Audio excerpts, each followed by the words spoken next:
What's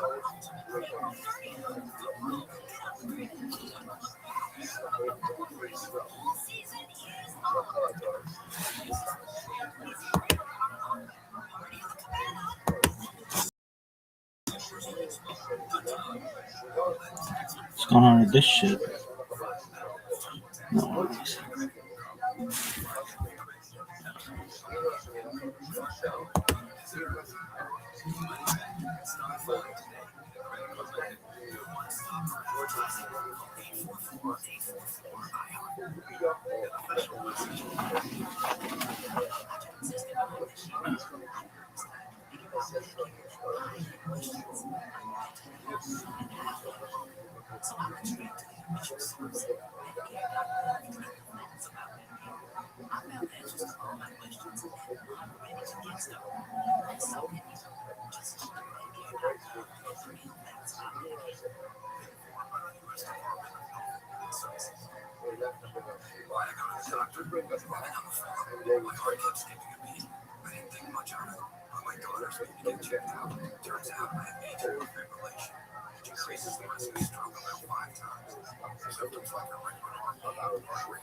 I'm Dr. Justin Sledge, and welcome to Esoterica, where we explore the arcane in history, philosophy, and religion.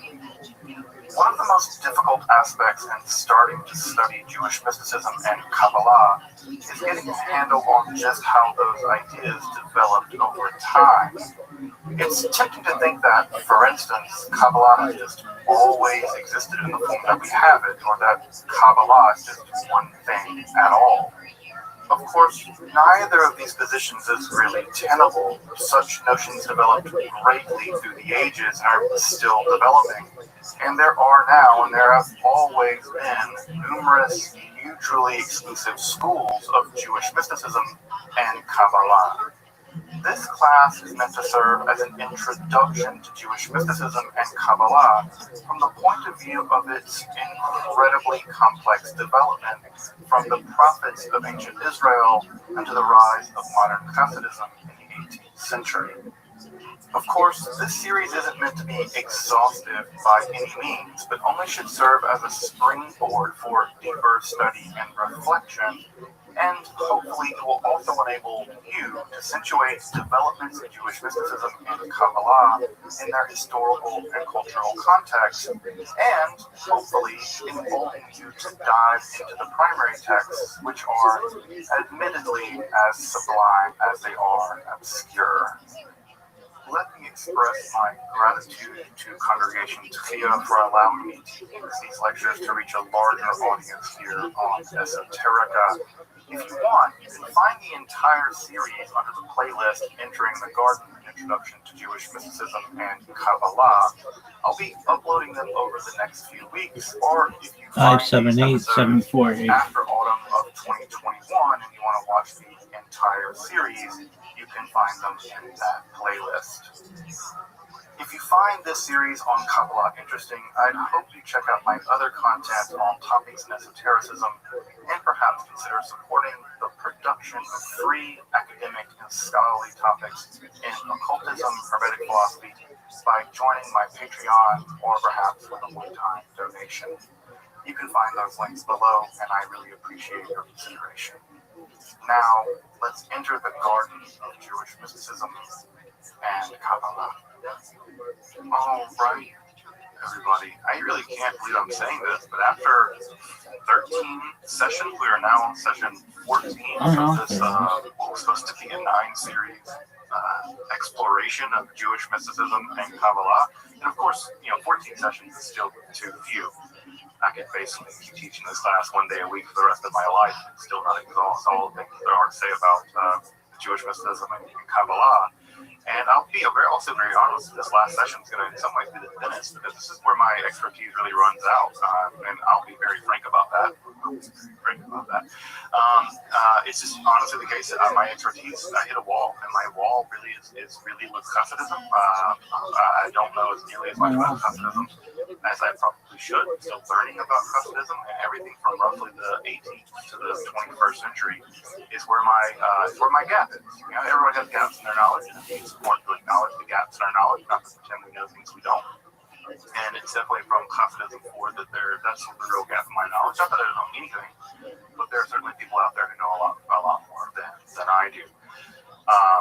In fact, I've just invited a good friend of mine to do some talks, maybe at least a talk at Congregation Korea about Hasidism, because I really do feel like I gave it short shrift and it deserved a lot more attention, a lot more deep attention than I gave it. And so I reached out to a good friend of mine who knows a lot about Hasidism to maybe do a lunch and learn. So we'll see if that works out. But at any rate, welcome to I would say welcome to the end, but it's not the end. It's welcome to the ellipsis, the ...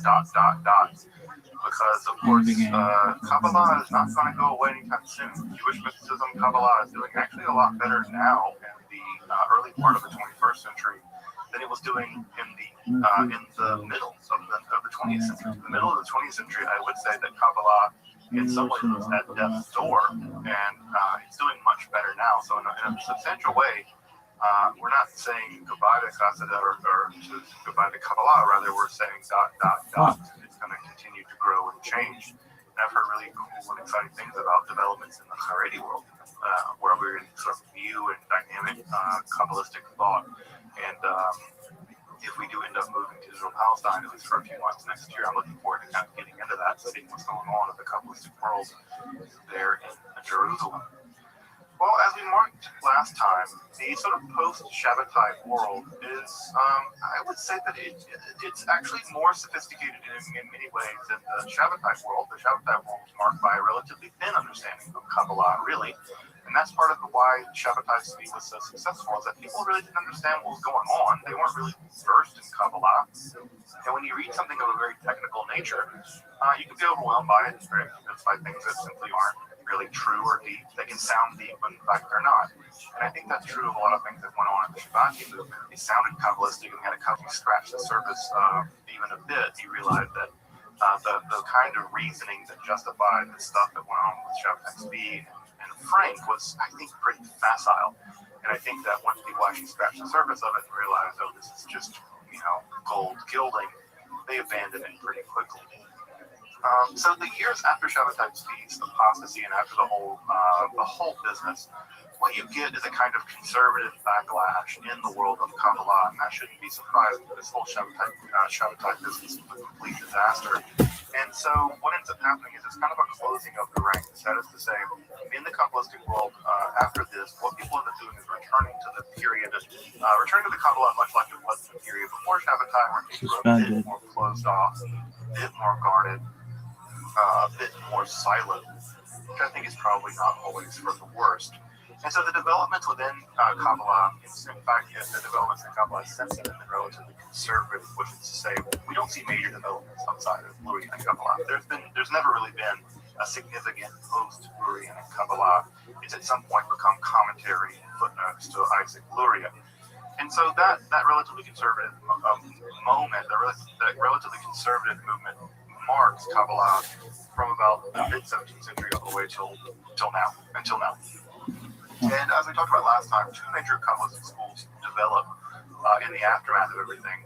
One of those in Jerusalem, led by the Mizrahi Rabbi Rabbi, and another in Brody in Poland, and those two will become the central schools, so to speak, of Kabbalah, the big schools in the period after that. But of course, it's worth pointing out that Kabbalah also developed very highly technical Kabbalah in Baghdad, in Kurdistan, in Morocco, Marrakesh was a huge Kabbalistic center.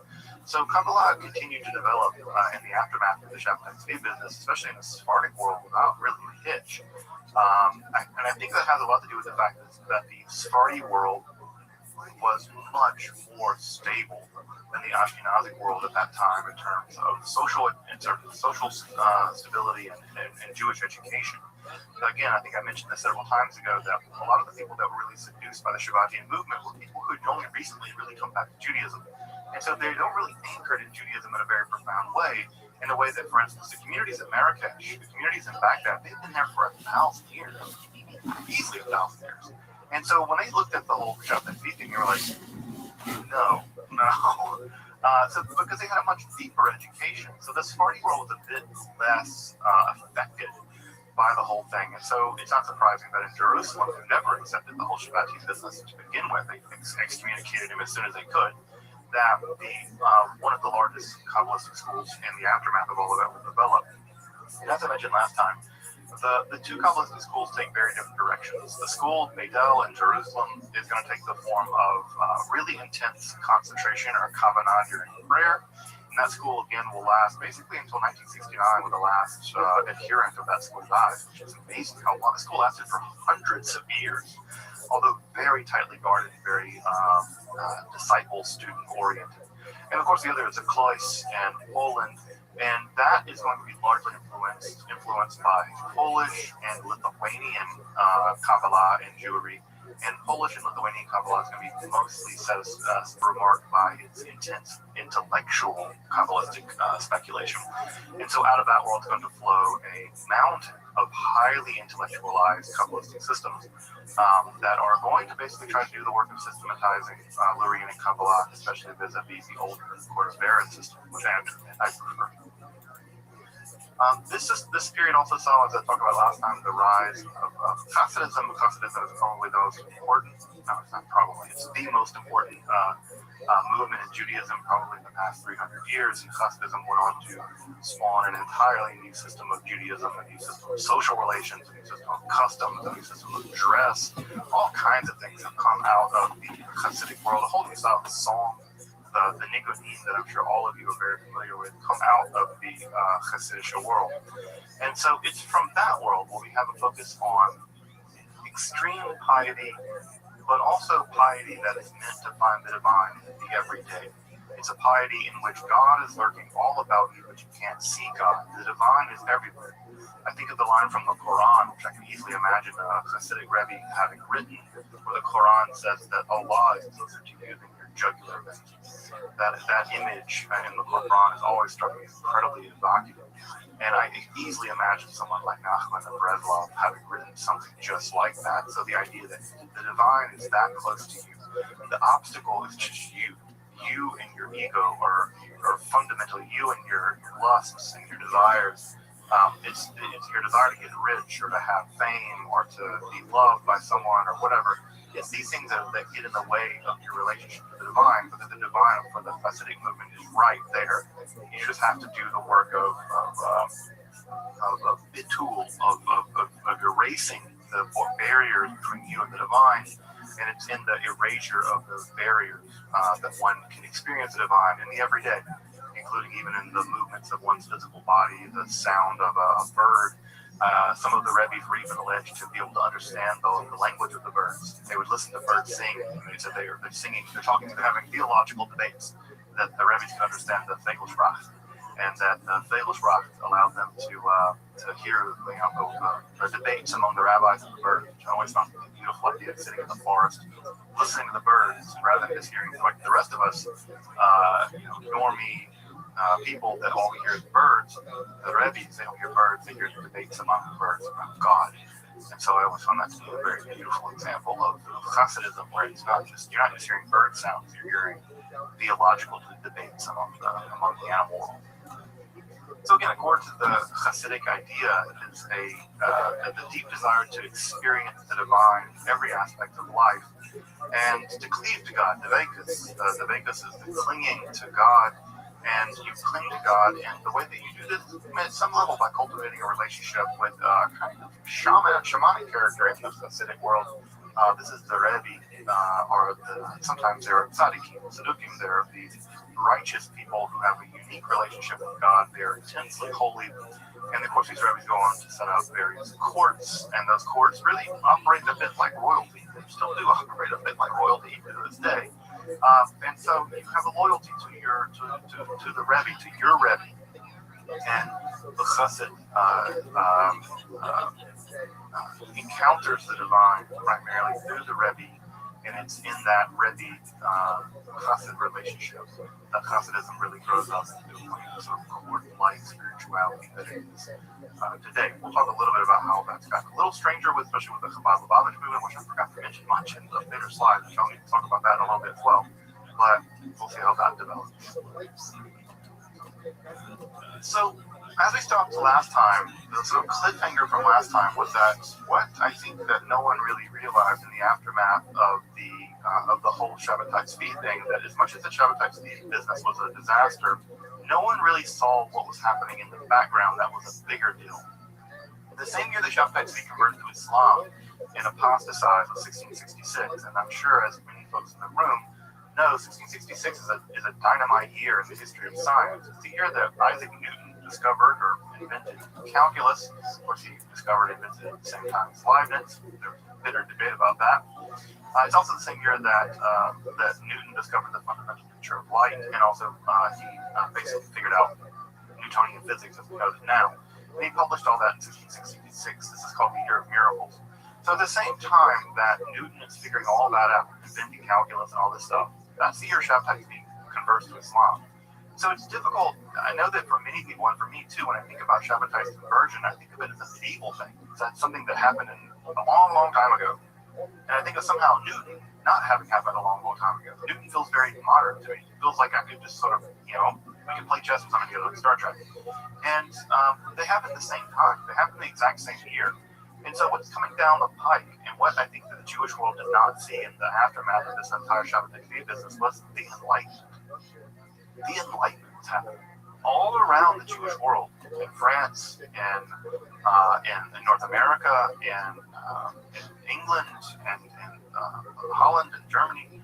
The Enlightenment was developing a huge, completely new worldview that was dynamically breaking from what had come from before, with its emphasis on rationality, its emphasis on experimental science, its emphasis on extreme logic. And so we're beginning to get philosophers like Descartes, like Spinoza. Spinoza's philosophy rejects there's a God separate from nature. It's just nature. And nature is God, and God is nature. It's the same thing. We're getting the mechanistic philosophers, the philosophers that believe that all of nature is like a giant machine. If you study it carefully, you can understand how it works. And if you understand how it works, you can predict it, and therefore you can make it do things for you. This incredibly mechanistic philosophy, which is in many ways really wonderful, and in many ways I think like that. Inside the Jewish world, they never saw this coming. It just sort of landed on their doorstep. When I say landed on their doorstep, what I really mean is Napoleon showed up. What Hegel called the world spirit on horseback. Napoleon shows up in Central Europe and even Eastern Europe. Remember, he marched all the way to Russia. So everywhere Napoleon went, recall, he brought with him these Enlightenment ideas. His army was a sort of enlightened army, as much as armies are ever enlightened. And Napoleon brought with him the metric system. He brought with him French Revolutionary ideas. He brought with him the idea that if you're a citizen of a country, then you should have equal protection under the law. There should never be second-class citizens. Either you're a citoyen or you're not. And if you are a citoyen, you have the rights and privileges of everyone else that is protected by the rational law. Now, of course, I'm not saying Napoleon was perfect or anything like that, but he was a big enough deal that Hegel thought at some level he represented the very movement of Geist, the very movement of God, and the realization of Godness in the world. And of course, Hegel got disappointed with it later, but made a big impression on the young Hegel. And so this is at the same time that the Hasidic movement is taking off. And so when these two movements come into conflict with each other, come into contact with each other, there's going to be a break-off in the Jewish world where some Jews are going to become very attracted to Enlightenment values, and they're going to incorporate those Enlightenment values into the Jewish world. And that is called the Haskalah, the Enlightenment. And I think for almost everyone here in this class, and almost probably everyone hearing my voice, all of us are pretty enticed at some level by Enlightenment ideas. The idea of equal protection under the law, that you can't be just killed because of what you believe in, that we have a rational system of weights and measures, not that we do in this country, but most countries in the world, that the scientific, the very fact that I'm talking to you through this machine is proof of the success of the Enlightenment. So for many Jews, the Enlightenment was a solution to so many problems in the Jewish world, both in terms of the inner backwardness of the Jewish world, what they thought to be a superstitious world ruled by elite dynastic rulers who divine the will of God. Who knows how they figured these things out? And they believed in werewolves and vampires, and they believed in all this stuff and Kabbalah. Many Jews were very disenfranchised with that and wanted to rush into the world of the Enlightenment, and they did. They did. In fact, for the Jewish folks here, I imagine for many of the Jewish folks in this class, you are the children of the great-great-great-grandchildren of the masculine, of the Enlightenment folks. Because the Enlightenment was very, very successful, again, for better and for worse. So what ends up happening is that this new kind of rational Judaism, the integration of Enlightenment values with Judaism became, incredibly polarizing. We also, speaking again for the Jewish folks in the room, we live in an incredibly easy world compared to our ancestors. Because in many ways we can adapt both worlds. We can be religious and we can be in the Enlightenment somehow. Well, there was no middle ground in the 18th century. Either you jumped ship and you joined the Enlightenment camp, or you stayed behind in the shtetl and you stayed in the world of the pre-Enlightenment, or the traditional world, I suppose one could say. And so in the traditional world, they realized how much of a threat this was. They were terrified of this, and they doubled down on the traditional aspects of the world. And so in many ways, both Enlightenment Judaism and Haredi Judaism, that is to say the black hat, ultra-Orthodox Judaism that we recognize now, are both actually creations of the Enlightenment. So I know that sometimes Haredi folks like to pretend as if they're the legitimate continuers and inheritors of a discrete, continuous line of Judaism reaching all the way back to Moses. And if you ask them, Moses wore a black hat and spoke Yiddish. But I guarantee you he did. The reality of modern Judaism is at some level, all of it is a response to the Haskalah. It's all a response. Either you double down on tradition and you retreated into the world of the dynastic world, of the Hasidic world or the Livish world, or you drifted off into the secular world and you tried to make a go at either becoming assimilated or you tried to balance out both. And assimilation was the largest, the earliest, biggest movement. So what we have here basically is a choice between at some level assimilation, right? As much as those countries that allow you to assimilate, whether it's the French or the Germans, and as you know from the terrifying history of how this will go, it will fail. Assimilation ultimately was a failed strategy. It did not protect Jews in the end, and neither did God, by the way. It wasn't like the Haredi people were protected when the first Panthers rolled in. And so what we have is a dualistic, a polarized world by the 1700s, in which there are Haskalah Jews, and then there are traditional Jews, and the world becomes polarized, becomes increasingly polarized. Now, that's not to say that Kabbalah stops. If all the kinds of things that have not stopped the Kabbalah hadn't stopped them, whether there was the Crusades or the Shabbat Tzvi event or whatever pogroms would stop the Kabbalah, well, this whole Enlightenment thing didn't stop it either. And so many of the traditional centers of Judaism in the medieval or in the early modern world, they continued to produce Kabbalah as if nothing was going on. I mean, for them, they may have not even known. And so, especially in the Hasidic world, there is a huge outpouring of literature. This is the time period where the folks in the Chabad movement, who I'm sure many folks have had contact with, they began very rigorously developing their movement. Also, it's worth pointing out that the Chabad movement becomes sort of the intellectual center in many ways of the Hasidic movement. they become much more interested in the world of the mind and the world of the intellect as opposed to just the world of the emotions. And so the Chabad movement actually becomes much more of a rigorous system of Hasidic philosophy as opposed to just singing songs and being happy or whatever. So this is a period of people like Rabbi Nachman of Breslov, which I imagine most folks have heard of. Nachman of Breslov is probably one of the most famous Rabbis of this time period. He's of course known for his deep spiritual reflections and his existential torment he experiences. He was a person of great highs and great lows. I guess most historical people who we end up remembering are kind of manic depressive in this way, and so Rabbi Nachman is known for this extreme joy and extreme sorrow he was capable of feeling. And ultimately, he's going to give rise to the Neo-Hasidic movement, which we'll talk about in a minute, but also the Nanach movement, which I imagine if you've ever spent time in Israel, you will at some point encounter some Nanach guys, which tend to smell as pious as they are.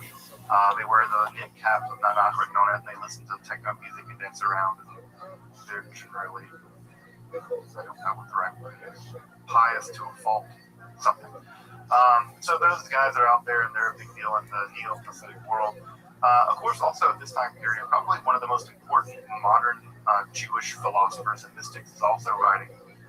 This is a Ramchal, Moshe Chaim Luzzatto, probably the greatest traditional Jewish mind of the early modern period. And Luzzatto wrote a mountain of stuff. It's really, I was looking over some of it today and I was like, my God. This guy wrote 50 books. I've probably read one or two of them. He wrote 50-something books. It's an enormously huge output. But the Ramchal is known as a young man for having had a spiritual experience where he had a magi, or a spiritual teacher, begin to reveal him all kinds of spiritual things. He was relatively young when this happened, and you can imagine that in the aftermath of the Shabbatai Tzvi business, no one wanted to hear about anyone talking to spirits anymore. And so he kind of got kicked out of Italy a little bit.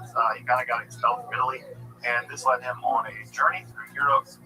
And in his journey through Europe, he ended up writing, like I said, a ton of stuff. His two most famous books are Derech Hashem, The Way of the Lord. Derech Hashem is probably the most systematic, collection or systematization of Judaism that incorporates both philosophical issues and Kabbalah into one system. Derech Hashem is a really, really great book. You can get it in Hebrew and English if you want to study it. It's a fantastic text that really does the work of combining the sort of philosophy of the day, although the philosophy of that point is a little outdated, but it's still a very amazing book. His other major book is a book on ethics, Masila Yasharim, which is also just really, really great to read, and also you can get it in English too. And both of these books have gone on to become basically classics in the Orthodox world. There's even study sessions, so they study these books over and over and over again all through the year. So Derech Hashem and Masila Yasharim are classics of Judaism. They become classics of Judaism, and again, they incorporate Kabbalistic and non-Kabbalistic philosophical elements into one text. Again, Chaim Luzzatto is probably, I'd probably say he's the most important rabbi of this period. At some level, he's probably the most important rabbi of this period, and so very, very important guy. Also, over in Eastern Europe, they're also continuing to do classical Kabbalah. A lot of what's happening at this point in the Kabbalistic texts is a lot of systematization texts, which are trying again to systematize the Lurianic system. But also there are a lot of encyclopedic texts where they're just going through and trying to list things and describe what things are. One of the problems that comes along with more technical Kabbalah is that the Hebrew language just isn't actually that good at doing philosophy. There are a lot of technical reasons why this is.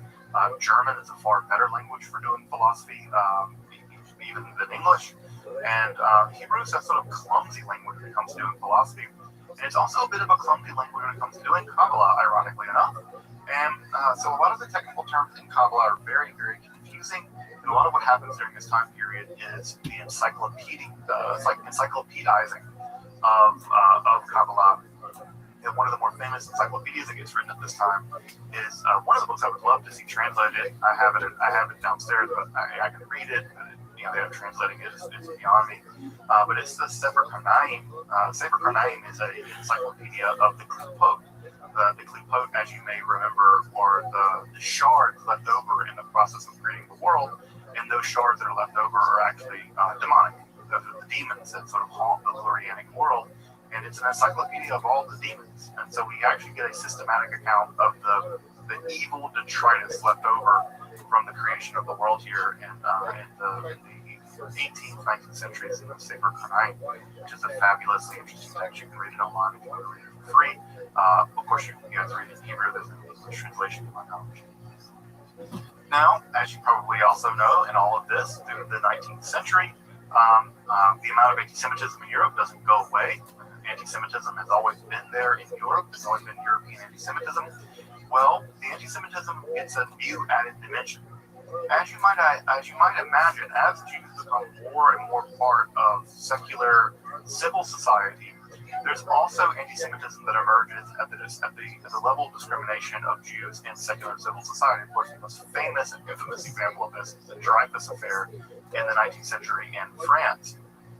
And so, with this uptick in anti-Semitism and the ongoing reality of anti-Semitism, there's sort of three distinct ideas basically about what to do about it. One idea is the traditional idea: double down on being pious and God will protect you. And a going theory for many thousands of years, but that theory no one's given up on. So one is double down on being pious and God will protect you. The other theory is that at some level, you just need to get out of Europe. Europe is just a death trap. We've been living in Europe now for 1,000 years, and for 1,000 years, it's just been a nightmare. It's just been pogrom after crusade, after blood libel, after witch hunt, after whatever. It's just that the Europeans are never going to accept us, and at some level, eventually they're going to try to kill us all. It's just a matter of time. Turns out they were right. So what do? You leave. You leave Europe. You pack your bags, and you leave Europe. And in the mid-19th century, that idea takes the form of secular Zionism. This is where Haskalah Jews, enlightened Jews, decide as a group that the situation in Europe is basically untenable and we need to leave. And this is the emergence, of course, of very, very nascent Zionism.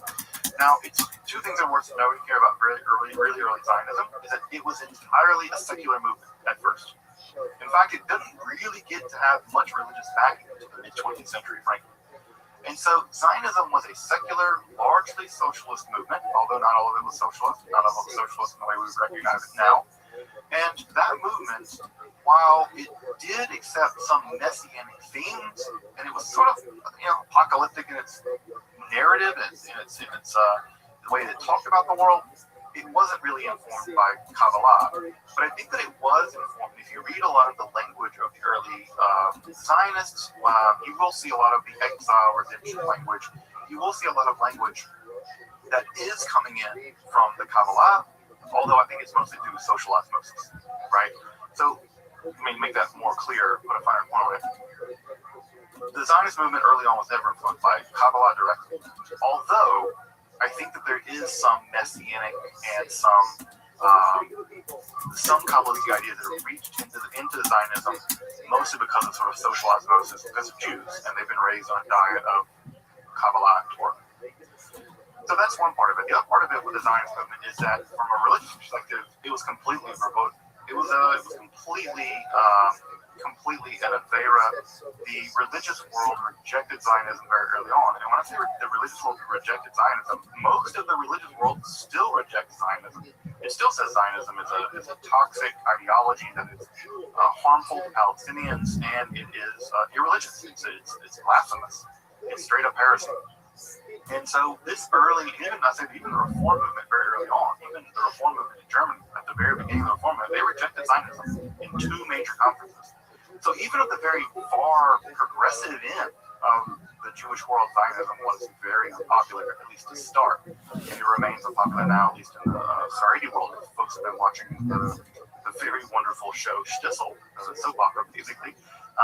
You'll know in Shtisel, right, every time that they bring the Zionist up, Shulam's brother always says, he refers to the Zionism, he refers to Zionism as Shulam, the evil people.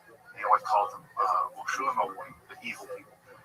And so this is a thing that developed early on in the response to Zionism.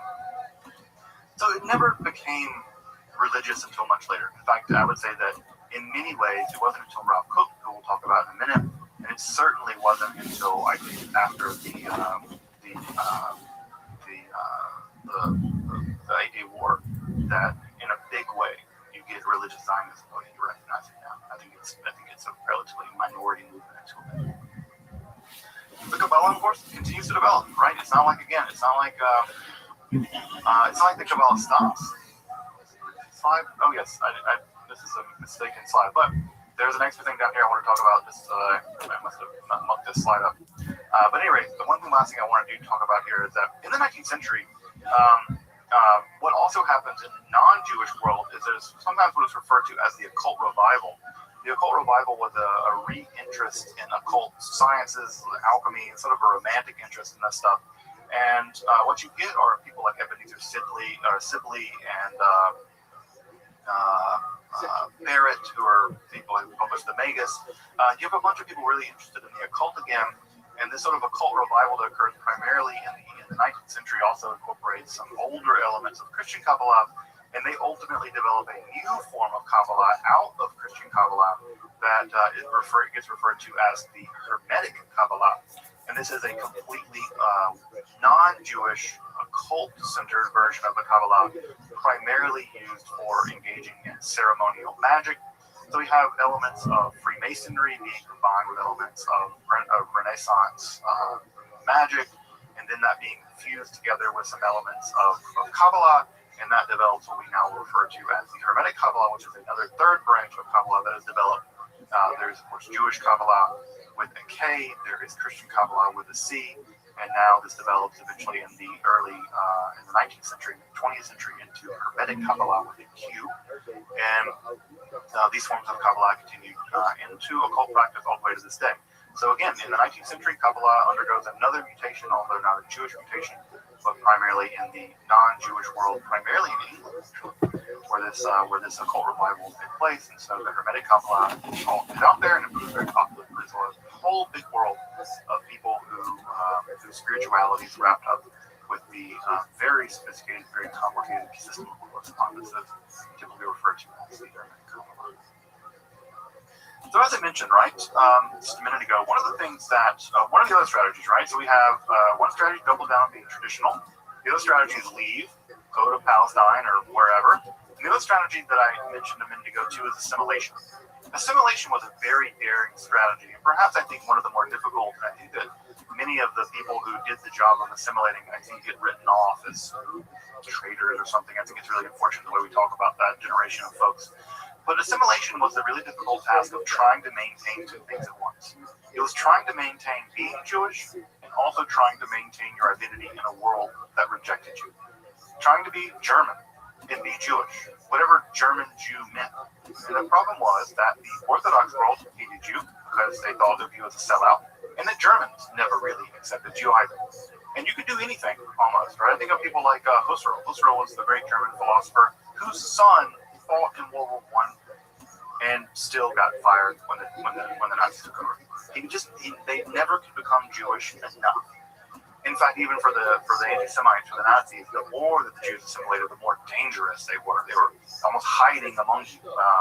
And so there was something about this that the strategy of assimilation was always going to be at some level a losing game. But what ends up happening, at least in the academic world, is that, or at least in the religious world, rather, I should say, is that Judaism early on had to basically come to look like Lutheranism. They had to make a Judaism that looked as much like the Lutheranism of the 19th and 20th century as possible. And that movement became the Reform movement, right? Ethical monotheism. And if you look at the Lutheran movement and the early Reform movement, it is amazing how similar they are. Even the choir, it's just like the organs and stuff, right? If you've ever been to a classical Reform synagogue, the organs, the choir, and they even moved Shabbat to Sunday mornings and all kinds of stuff. They were desperately trying to fit in. And again, at one level, one way of looking at that is they're trying to sell out. But again, I think that the more that you accuse them of that, you need to walk a mile in their shoes and understand how devastating the reality of anti-Semitism was at that time and how awful it would get.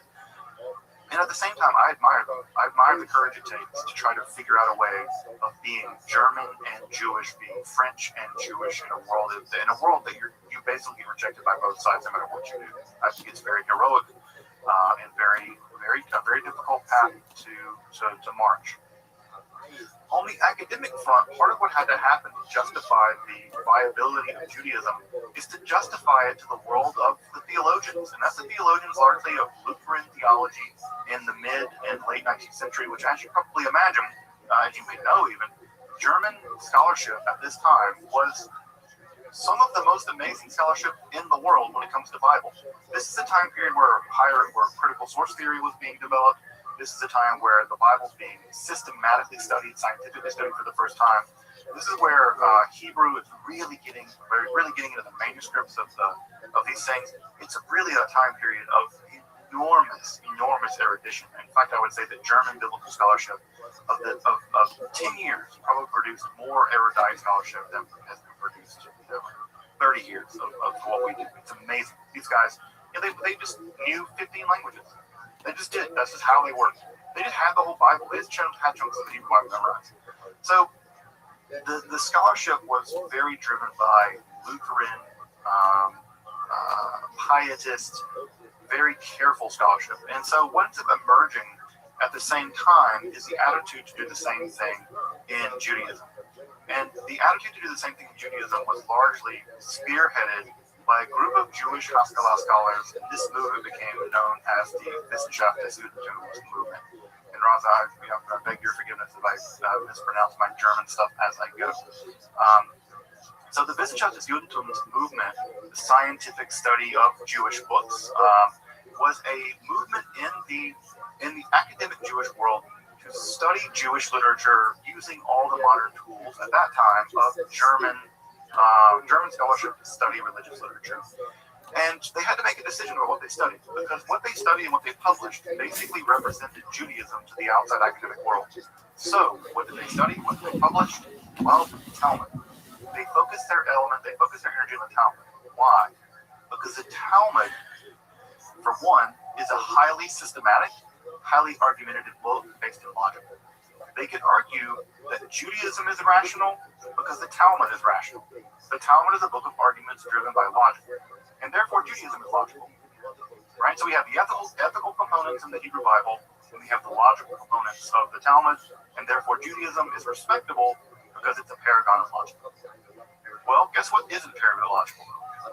Kabbalah. So, what did the Wissenschaft movement do? Ignored it. Basically pretended that it wasn't there. Why? Because it was embarrassing. It was superstition. It was occultism. It was nonsense, made up, fraudulent stuff. For them, for the Wissenschaft des Judentums movement, Kabbalah was an embarrassment. It needed to be put back into the darkness of the Middle Ages because it made Jews look crazy. If you've been listening to some of the stuff I've been saying over the past 14 weeks and thinking to yourself, God, that sounds nuts. Well, it does sound nuts. And can you imagine a bunch of Jewish scholars presenting that to a bunch of erudite Lutheran scholars being like, yes, Judaism. We believe that God masturbated reality to exist. What? That's not going to fly, right? It's going to make them hate you. It's going to reinforce every negative stereotype about the Jews. The Jews are irrational. They're driven by superstition. They believe in nonsense. The Wissenschaft des Judentums movement had to make a decision, and the decision was not Kabbalah, Talmud. And so early on, Kabbalistic literature was largely put on the back burner, to put it politely.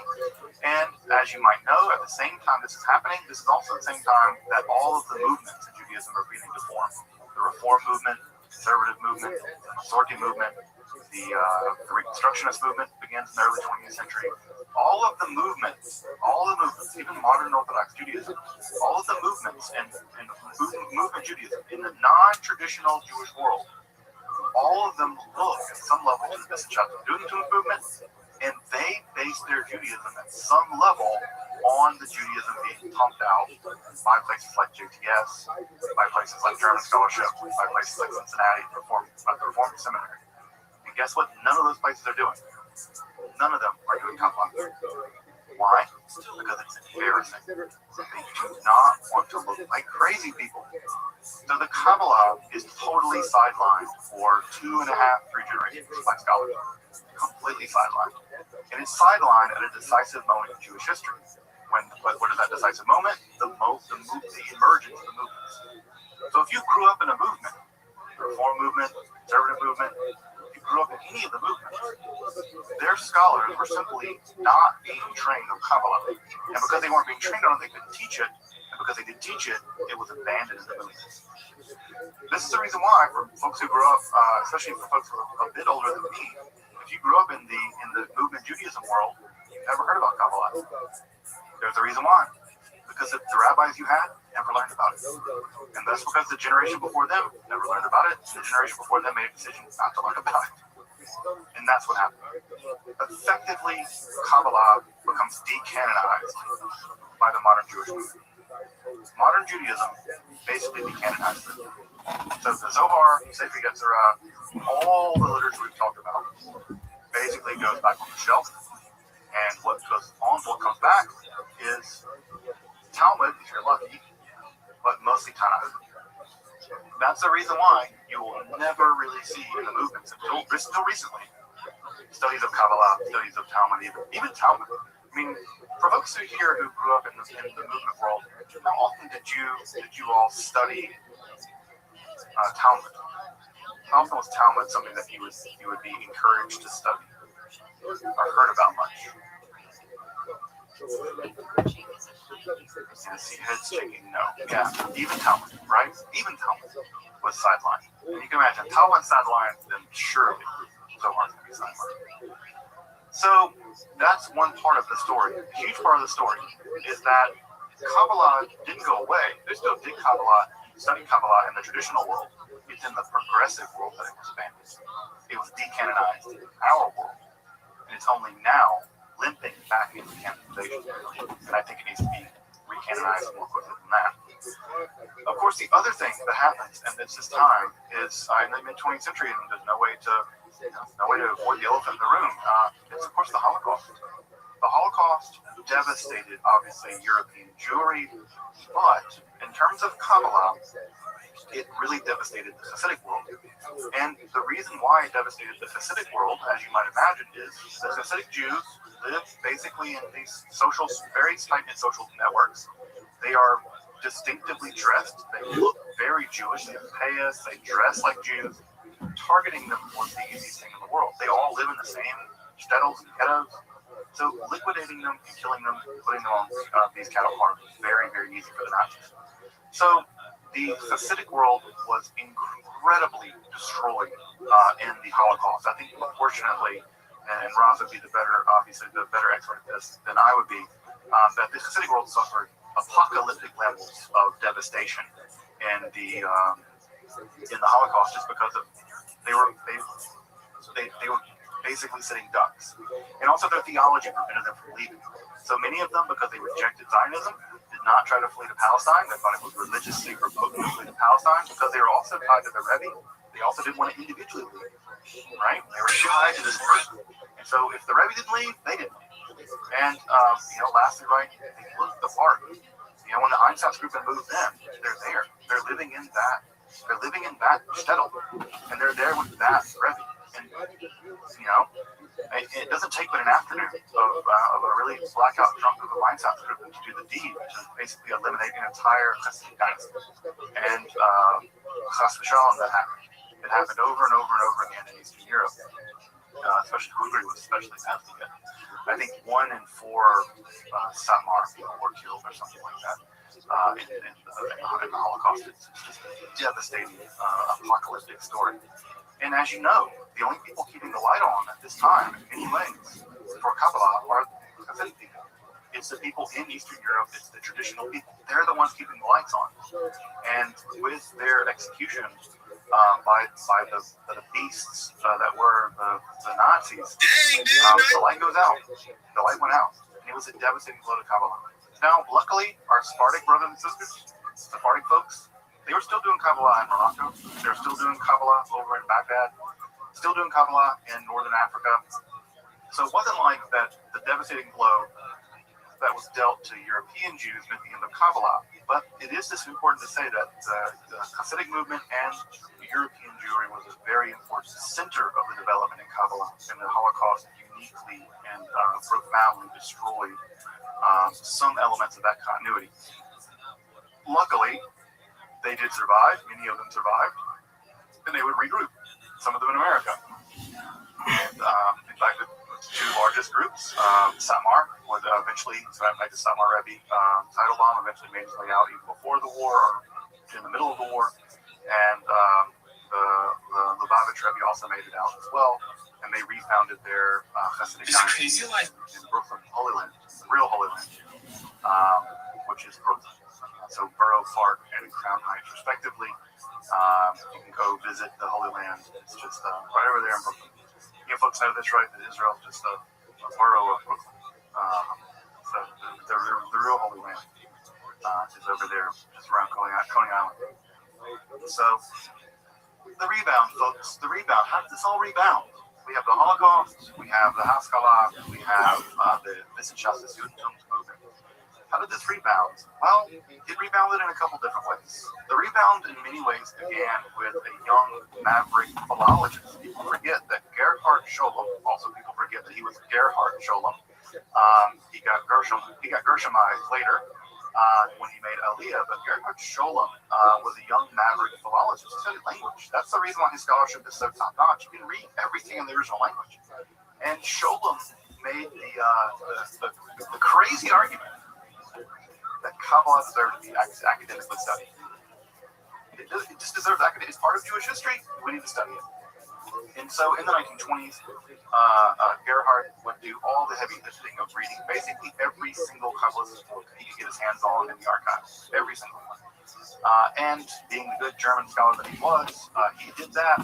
And unlike the Wissenschaftliches Judentum movement that rejected the importance of Kabbalah, Gerhard Scholem argued convincingly that there simply was no Judaism without Kabbalah. You couldn't imagine Judaism without it. Judaism was just as important, or Kabbalah was just as important in the history of Judaism as Talmud, as anything else. So Scholem argued over the time that Kabbalah had to be reintegrated both academically and historically into the history and thinking about what Judaism was. And this was by no means easy, folks. When Scholem, who was already an established scholar at the time, was invited to speak at JTS, give a lecture at JTS at the Jewish Theological Seminary there in New York, when he was allowed to speak, the justification for him being able to speak was that, well, look, the Kabbalah is nonsense, right? Kabbalah is Narishkeit. Kabbalah is nonsense, but, right, Narishkeit is Narishkeit. Aber the Geschichte des Narishkeit, das ist Wissenschaft. Right? Nonsense is nonsense, but the history of nonsense is science. So Kabbalah is nonsense, but the history of Kabbalah is science.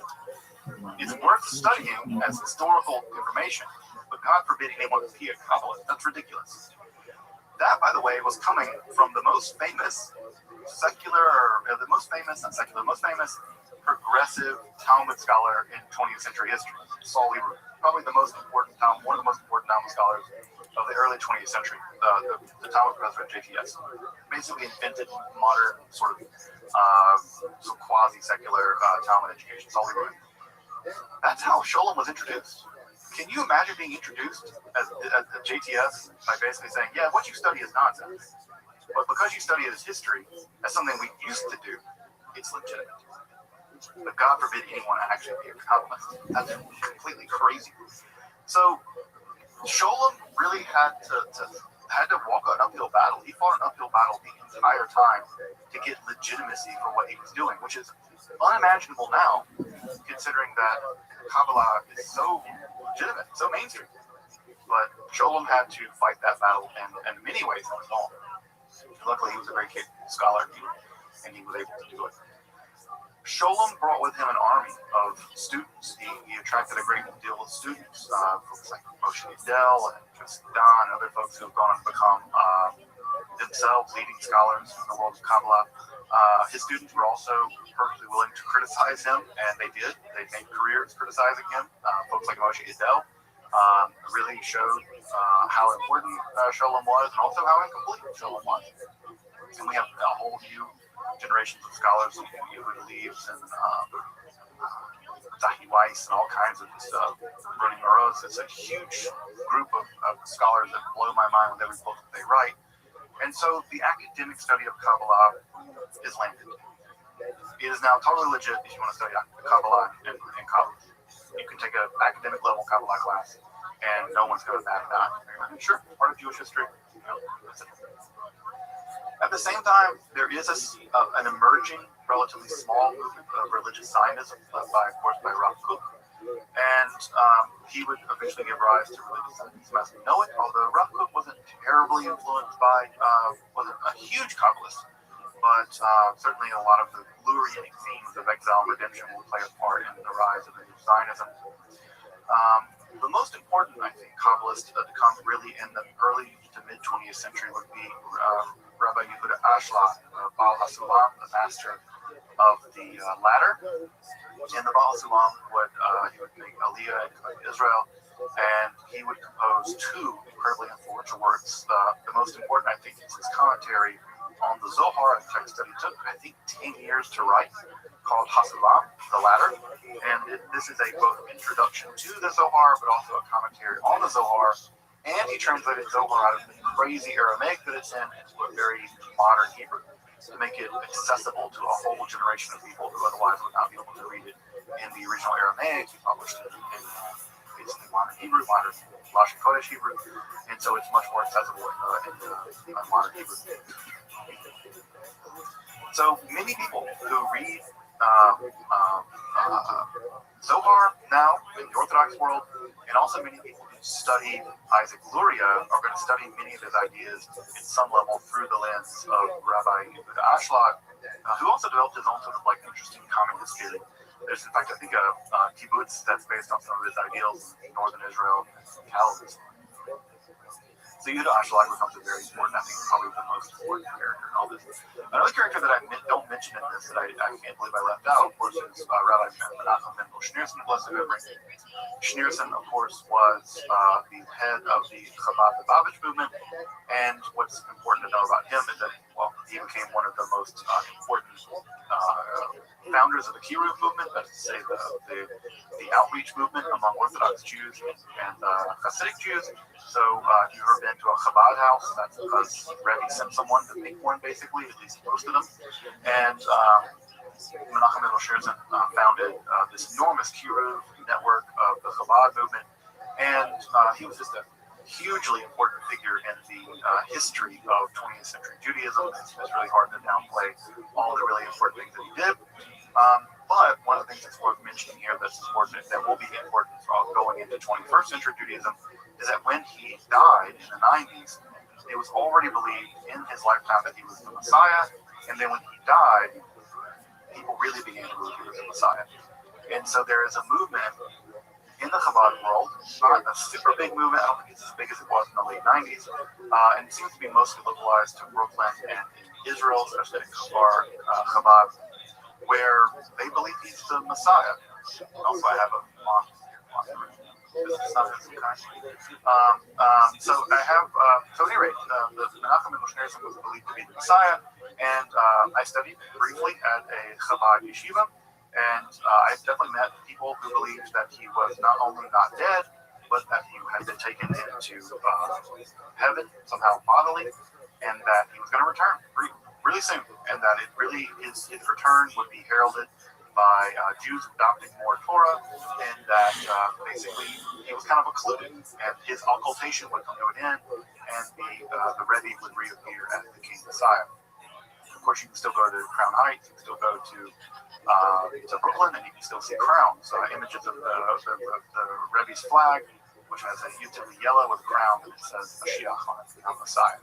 So there's this huge messianic movement, which again could be a whole class unto itself, inside of the Chabad Lubavitch movement, where they do believe that their late leader is the Messiah, and this is causing some serious problems in the Chabad movement because it is such a movement based on outreach. Although in my experience and what I've been told by folks who've grown up in the movement is that largely the kind of people that the Messianic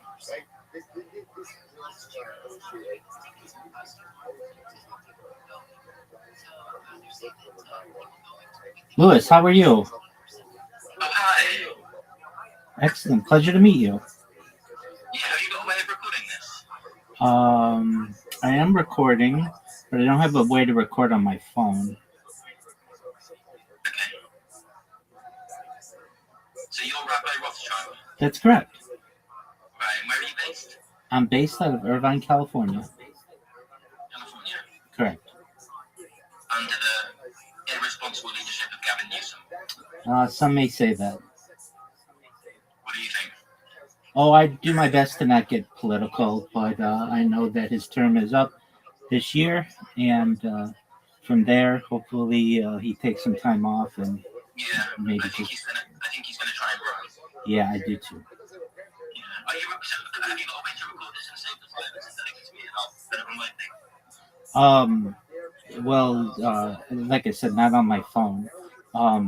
Do you normally run podcasts? Not through Zoom, no. I've only ever done it in person. Oh, okay. All right. So let me see how we could do this. Can you screen record on your phone? Annoyingly, no. Can you? I don't have the space necessarily for the file. Okay, but that's all right. We can figure out something. Let's see. Well, first and foremost, let's get to know each other a little bit. And as I say that, maybe I can get a file over to you, or we could figure it out. Okay, so what kind of podcast do you have, may I ask? Okay, so the first one was simply me doing a version of Family Business by Kanye West. Then the next one was a conversation with me and my friend James Weir and my friend Rothschild. Can you repeat that? I recorded a conversation about Iran and all sorts of things with my friend James Weir and Rothschild. Yes. And then after that, I had a conversation with the Nets. So got soccer over in the States, right? Are you a soccer fan? To some extent, yeah. Okay, so when I was younger, I'm a footballer from a team. So in the town of Bristol, where I am, I'm in the southwest of England. Absolutely. Yeah, I met up with him. He's called Clinton Ellis. He's a lovely fella. And we had a conversation about football and things like that. Okay, so this will be your fourth podcast? This will be the 13th. Oh, 13th. Okay, excellent. So you've done quite a few of them. All right. Yeah, and the most recent one is me and my friend Matt Watts talking about tennis. Oh, okay. Very well. Yeah. Do you know about the cryptocurrency Harry Potter Obama Sonic Canino? No, I don't. Oh, okay. Yeah. So it's a cryptocurrency that sponsors me. They sponsor all my merchandise and such, and that's why I have this shirt on. But yeah, it's the name of the cryptocurrency. It's worth tens of millions of dollars. Apologies, I'm just getting my lighting set up, and then yeah, that's okay. We'll I'll figure out a way. There's a way in Zoom. Do you have just the standard Zoom plan? If you do, that's okay. I'm live streaming. Let me see if I can send you a link to Restream. Do you mind if I tell you a little bit about myself? Excellent, thank you. So yes, I'm Rabbi Rothschild. I stream my life 24 hours a day, 7 days a week, 365 days a year for world peace. I've been doing so for more than 4 years. Have you ever seen the television show Big Brother or the movie The Truman Show? Yes. Yes, excellent. So it's very similar to that. Essentially, I have more data archived on the internet than any person in global history, which is a really big deal.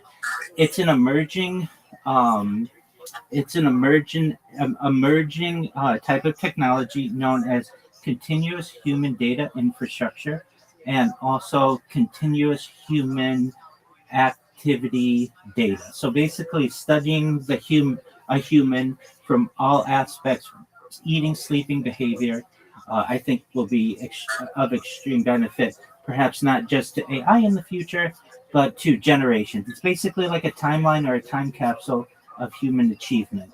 Uh, Like you Raymond Burbank in this analogy. and yeah, that would be correct. Absolutely. Um, Okay, so as for the recording option, I think I can send you a link and you can join. Uh, and so just one moment, and I'm gonna get that situated. So I appreciate your patience. So yeah, I've streamed as far north as Santa Barbara, as far south as San Diego, as far east as the desert and mountains, as far west as the Pacific Ocean. And like essentially I'm live on not just one YouTube stream or two YouTube streams. I'm live on over 20 simultaneous YouTube streams 24 hours a day. So I have over I have 2,900 people in my Discord. Of those individuals, we have um, people who live with me in the Discord as well. I don't know, do you use Discord at all? Occasionally, only when it was early AI. Oh, okay. I was typing in code into this tool to do things like send prompts to make images. Absolutely. Okay. Also, I have a friend who's very well connected. He's called Rob, and he's writing a book on Harry Potter. Oh, excellent. Okay. I've written about J.K. Rowling's connections with symbolism and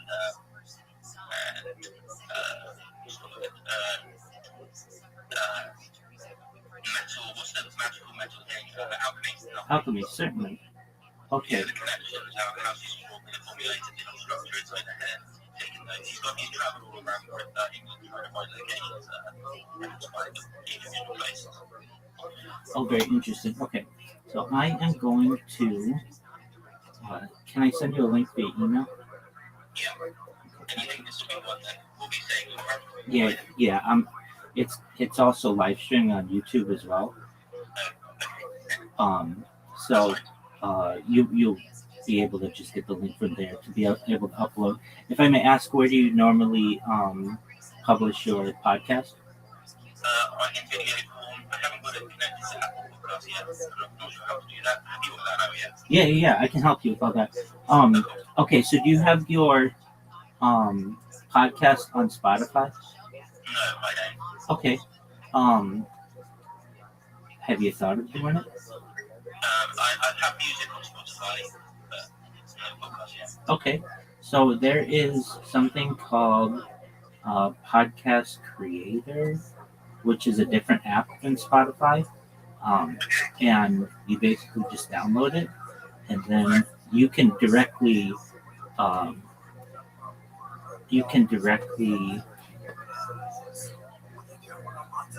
record there, and it will publish, and then it multi-publishes. So it will publish to iHeart Media, it will publish to Apple, it will publish to Amazon, it will, and then of course to Spotify as well.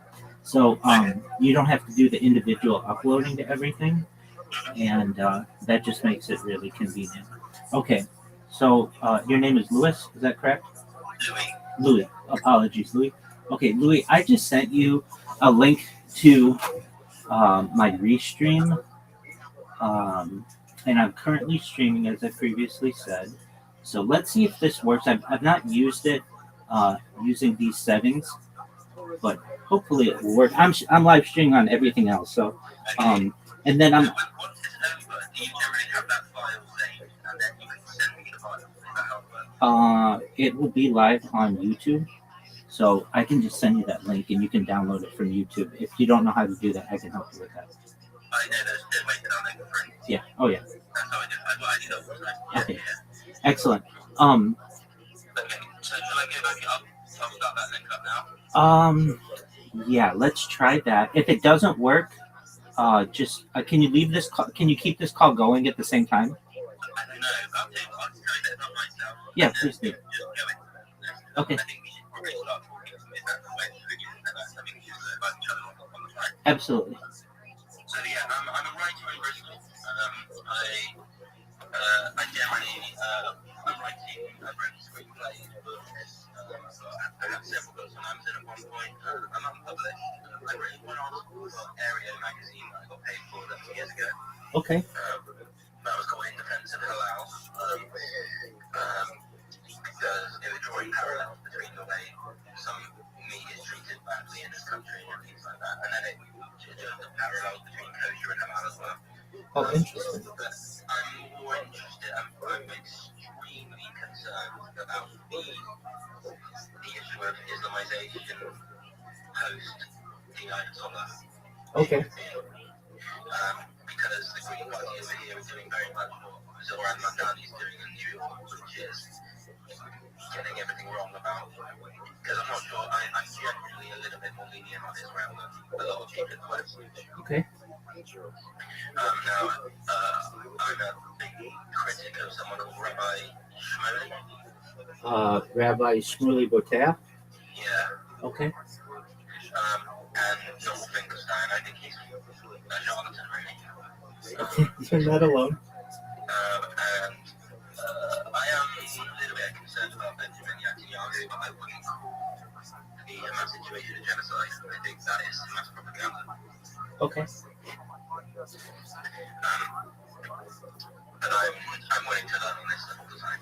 Most certainly. But really, I'm halfway to being something else. I could probably try comedy and comedy writing. I love writing comedy and I'm a musician as well. So when I say my podcast goes up, I make a little video, which is usually just one image. And then I post it on YouTube, Facebook, Instagram, Twitter, and TikTok. That's phenomenal. And LinkedIn. Oh, excellent. And how long are your podcasts usually? Between 45 minutes to an hour, and then sometimes it's 8 minutes of just a small little chat after the pub. Oh, okay, excellent. And you've done 13 of them. And if you're wondering, what am I doing? I'm just restarting my stream so that if anything happens during our conversation, we have backups and backups of the backups. You know how that is. So that's great. Should we try this other thing now and get the ball rolling? If you don't mind, maybe give me another 3 minutes or so. Is that okay? Yeah, that's fine. Excellent. So you were saying your podcast is usually somewhat international relations based. Is that correct? No, yeah, the closest thing is my friend Ruben is from Amazon. Okay. And he gives the American perspective when I need him, and it's refreshing. I do have 3 people who are affiliated, so there's 3 hopeful guests over in America. They're based in New York, so are you familiar with the Opie and Anthony show? Absolutely, yeah. Okay, so do you remember Dr. Steve? Vaguely. Yeah, okay, so yeah, we follow each other on there now. And you might have heard of a comedian called Stacey Crossman. Vaguely. She is quite close friends with a comedian in a bit of a weird guy called Mike Buschetti. Okay. And then obviously you're familiar with the Howard Stern show. Absolutely. And if you remember the Rev Bob Levy. Yes, I do, absolutely. Yeah, so those 3 are on my radar. Yeah, they've all said they'll do something like this. Oh, phenomenal. So you're getting some pretty big guests. Yes, the idea is to scale this up pretty quickly. So, yeah, the first real one is he really is the name. He didn't play professional rugby. He was a professional player at one point. He does know people in the game. And I've just got this kind of incredible memory for him basically picking people who were slightly above my pay grade. I got a good taste for characters. And yeah, it succeeds some of the time, and then when it does succeed, I hold on to it. Excellent. And do you play soccer yourself? Do you play soccer or football? Do you play football yourself? Not really. Oh, okay. Yeah, and you had mentioned that. So, I take it Wimbledon is a big deal. Well, I'm writing a book at the moment called The Emblem, which is about two freaks of nature who just dominate the sport for a whole season. And it's more about how Wimbledon survived them rather than the other way around. Oh, very interesting. Okay, is this a fiction or non-fiction book? It's a base fiction. Okay, excellent. But I'm setting it in a hype that energized real world a couple of years later than now. But John McEnroe said a larger than life tennis figures are going to be in there. Excellent. I'll probably weed out the more milk protection ones. Sure. What are your thoughts? And then others like characters. But yeah, the concept of this idea is that one is if you imagine that Rock was an amazing tennis player. Dwayne the Rock Johnson. Yeah. Oh, okay. And then imagine, so do you remember Federer? Oh yeah, absolutely. Roger Federer. If you make him a foot taller and skinnier and just a third better, Oh, that's how good this other player is. okay. So he's basically better than anybody who's ever played, and just a physical phenom. And then one is an absolute athlete at the peak of his powers who happens to be the greatest tennis player of all time. And then the other one happens to be a prodigy tennis player who is a machine, he's a beast. He could be a heavyweight boxer, he could be an MMA guy. He's chosen to go to tennis. Okay, very interesting. He can smoke cigars just before going on. That's one of those. So basically, favorite. Okay, very interesting. And what got you into fiction writing, if I may ask? Well, my first memory, I always tell the story. I always have liked doing it. But once my friend paid me £10 to do his coursework for him secretly. Okay. And I really loved it. It was a little. We had to do I think it was a Philip Marlowe, like a film noir kind of thing. Sure. And so I did my own. I didn't get a very good score. I think I got a C or something. And then he came out with his tail between his legs because he said the teacher wants to see me. And he's just like, don't tell her, I hope we get away with this. And then he came out smiling, and I said, what are you smiling about? We got caught. He's good. No, mate, they told me I should be a writer. Oh, no way. So I always remember that story. What a beautiful and inspirational story coming out of something so stressful. Yeah.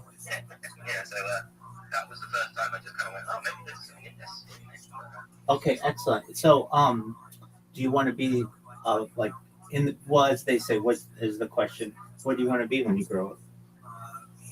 The dream is to be a published author, but I just write in my spare time and try to get a proper job at the moment to get some money in. Absolutely. As an author? But in a normal one. But in the meantime, I'm keeping this all going because I'm talking to you. Oh, you absolutely are. And let me tell you, your strategy is really great. I see you all over Twitter just doing exactly what you're doing. I call it ambush podcasting. Basically, you just go to someone's reply, say, hey, I've got a podcast. Would you like to be on it? And then you see who connects with you, right? Yeah, if you don't ask, you don't get. But you don't want to hard sell this. A nice little polite message and things is usually can be okay. I agree with you, and I think that the way that you've done it has been very polite. Okay, excellent. All right, so let's try this if you don't mind. Go to the link that I sent you. Okay. And basically the video that I started like 12 minutes ago. So if anything, you would just, when you download it on your end, you just cut it at 12 minutes in. But we're going to formally start. So no pressure. We'll get it all arranged. And I appreciate your openness to do this. I think it can be mutually beneficial. I'm doing another podcast later today, one in Australia. I've been doing the podcast circuit. I did one last week with the same person in Australia. And I'm a futurist, so I like to talk about the future. So perhaps some of our discussions. I know my Ray Kurzweil. You know who? My Ray Kurzweil. Your maker as well? Ray Kurzweil. Oh, you know Ray Kurzweil. Oh, excellent. Very well. I know him. I know about him. The singularity. Yes, absolutely. 100%. Yes. Okay, so this link didn't let me use the camera, so let me just try one more time. Okay. Okay.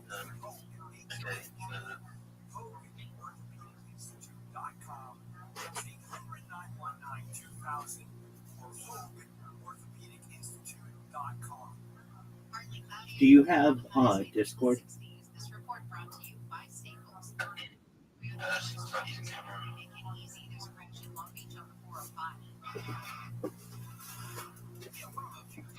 It says camera access not granted. Your backstage host may add you to the podcast anytime you're ready. Absolutely. Okay, so I can do that once I potentially see you as a guest. Oh, okay, I see you. Just one moment. So I think that are you on your phone doing this? Yeah. Okay, so the reason why you don't have access is because you are using your camera right now to talk with me. So we're gonna not quite yet. Okay, and I'm gonna bring it in, and I don't know exactly. I guess, just bear with me as I try to figure this out myself. We'll get it though. You say? I'm gonna. Okay. Okay. I brought you in. Can you see yourself on the screen? I saw a flash. I can see my name. Okay.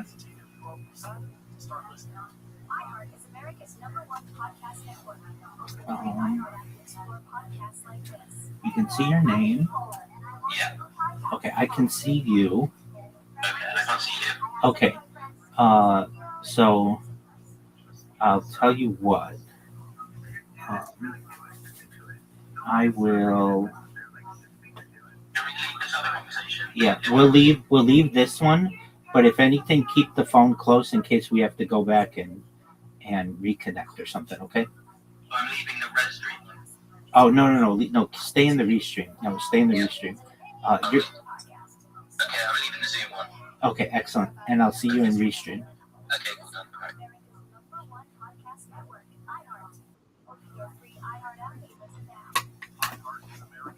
Hello. Can you hear me?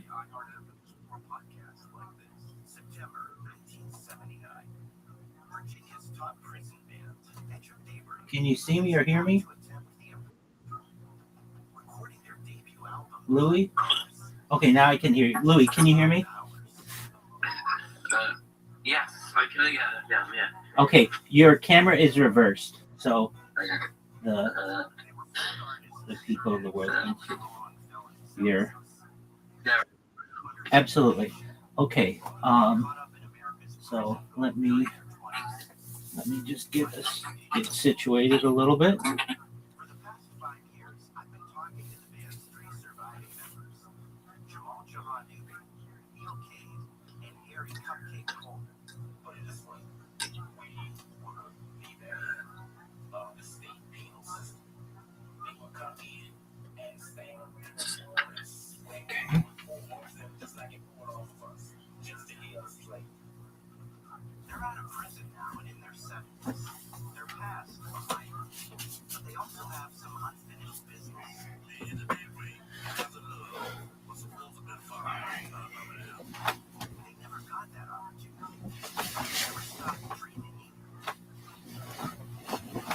All right.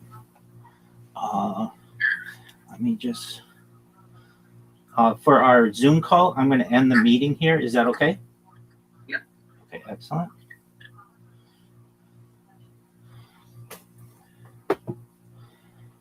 All right. So before we start, if there's anything you need or whatever, you let me know. And you'll be able to just take the raw file and edit it in any way you want. Before we start, let me just check to make sure that we're recording. That's always a good thing to check. I should say. I can't see you. Is that normal? Oh no, you should be able to see me. Oh, I can't. I can see myself. Okay. Are you on a computer? No. Okay, you're on a phone. I want it so that you can see me. So, I can see discord.me/Rabbi. Yes. Click that little. Is there like a little slider?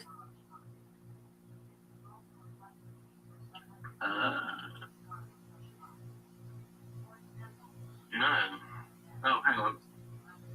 Okay, you just turned yours off. Yeah. It's back on now. Okay, is there one by my name? No. Okay. Yeah, I want you to be able to, of course, see me as well. So, we'll figure this out. If you would, you're on a browser? Safari. Okay, yeah, browser. All right. Okay, I'll try with a different. I'll do what you're doing, so I'll be like an extra guest, and I will see.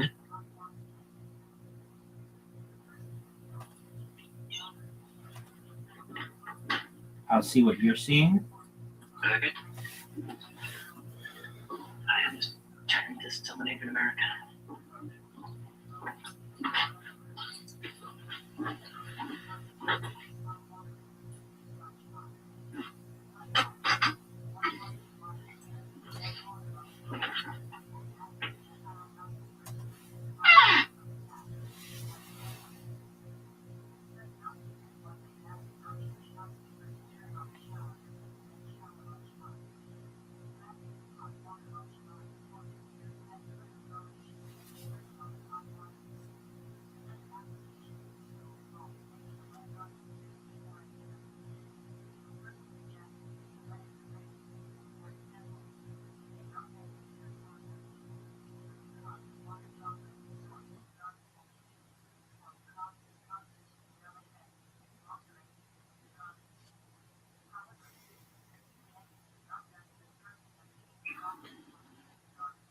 Just bear with me. It's setting up the stage for you. Accessing your camera. Okay. I guess I might have dual cameras. That's fine. Okay, join as. So you press the thing that says join as a guest, right? Yeah. Okay.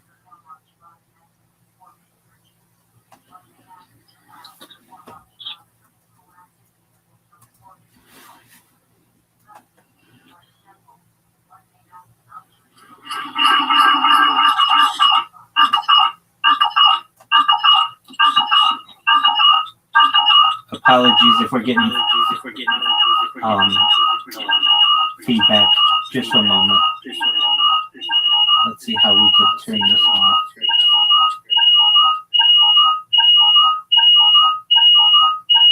Well, isn't this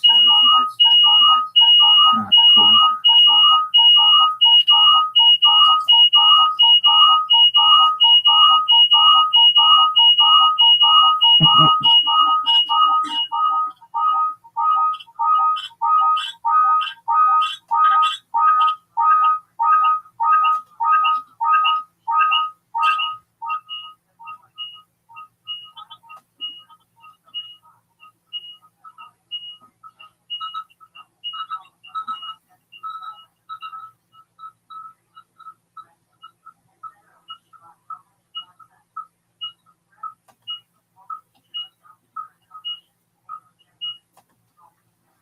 Okay. So now I'm kind of getting to see what you're seeing. I think I see Rabbi 2 backstage. Okay, so I have to accept myself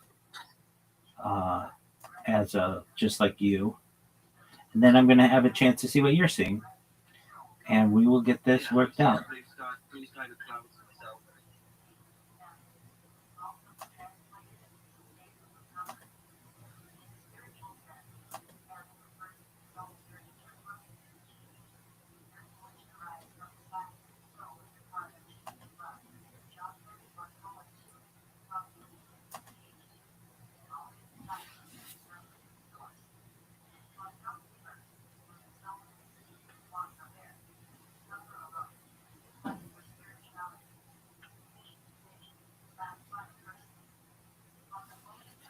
I see you twice.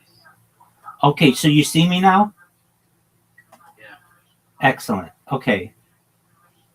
Not quite the Simpsons. I'm seeing double here. 4 rabbis. That's right. Okay. So I'm going to leave with this other device.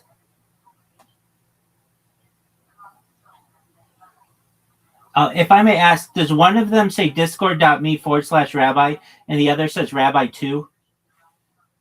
My left says Discord, and your right. Okay. But they have different names. One of them says discord.me/rabbi and the other says rabbi2. Okay, excellent.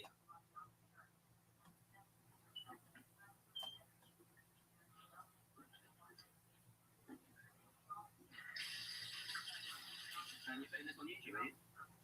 Yeah, it's live on YouTube right now. Okay. Can you still see me? Yeah. Okay, excellent. So you can see me now. And with that being said, you want to... Can you see my lovely flax and locks? Oh, it's beautiful. Palatial, my friend. Okay, so would you like to start? Yes. Okay, so why don't you get comfortable and then you introduce this like it's one of your podcasts, because it certainly will be. And before we start, let's just say if there's anything you get interrupted or anything, you want anything cut out, you have my permission to cut it out, and I would like the same. If it and But yeah, all my stuff is live, and I'm raw all the time on my footage, so shouldn't have an issue with that. Okay, and then let me. So, please welcome. This is episode 13 of No Hot Ashes. My guest today is Rabbi Rothschild from California. That's right. It's a pleasure to be with you today, Louis. Yeah, you too. So, as my guest, would you like to tell me a little bit about this project of yours? Absolutely. Thank you so much for the opportunity. I'm Rabbi Rothschild. It's a privilege to be here and a privilege to have your audience here today. I stream my life 24 hours a day, 7 days a week, 365 days a year for world peace. I've been doing so for more than 4 years. My streams go back to the pandemic. We've seen the death of a queen, the birth of AI, the coronation of a king, and everything in between. This is a real-life Truman Show, a real-life Big Brother. This is a timeline and a time capsule of human achievement. In the 1990s, the phrase "content is king" was coined, and I'm making it true today. I'm, in my own way, king of the internet.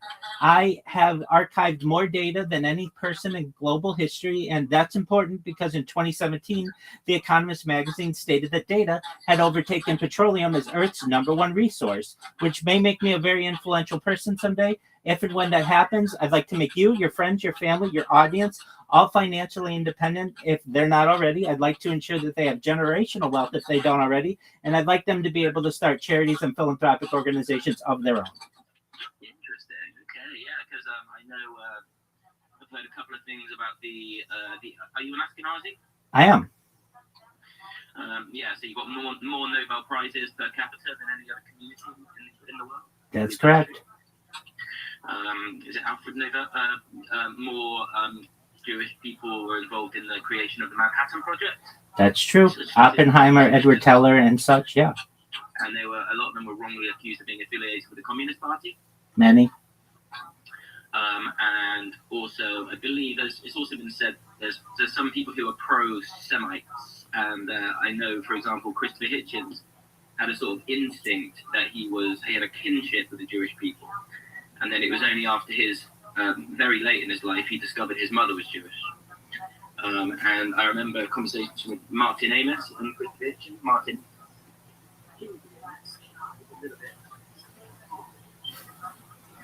I can't hear you as well. Did you cover the microphone?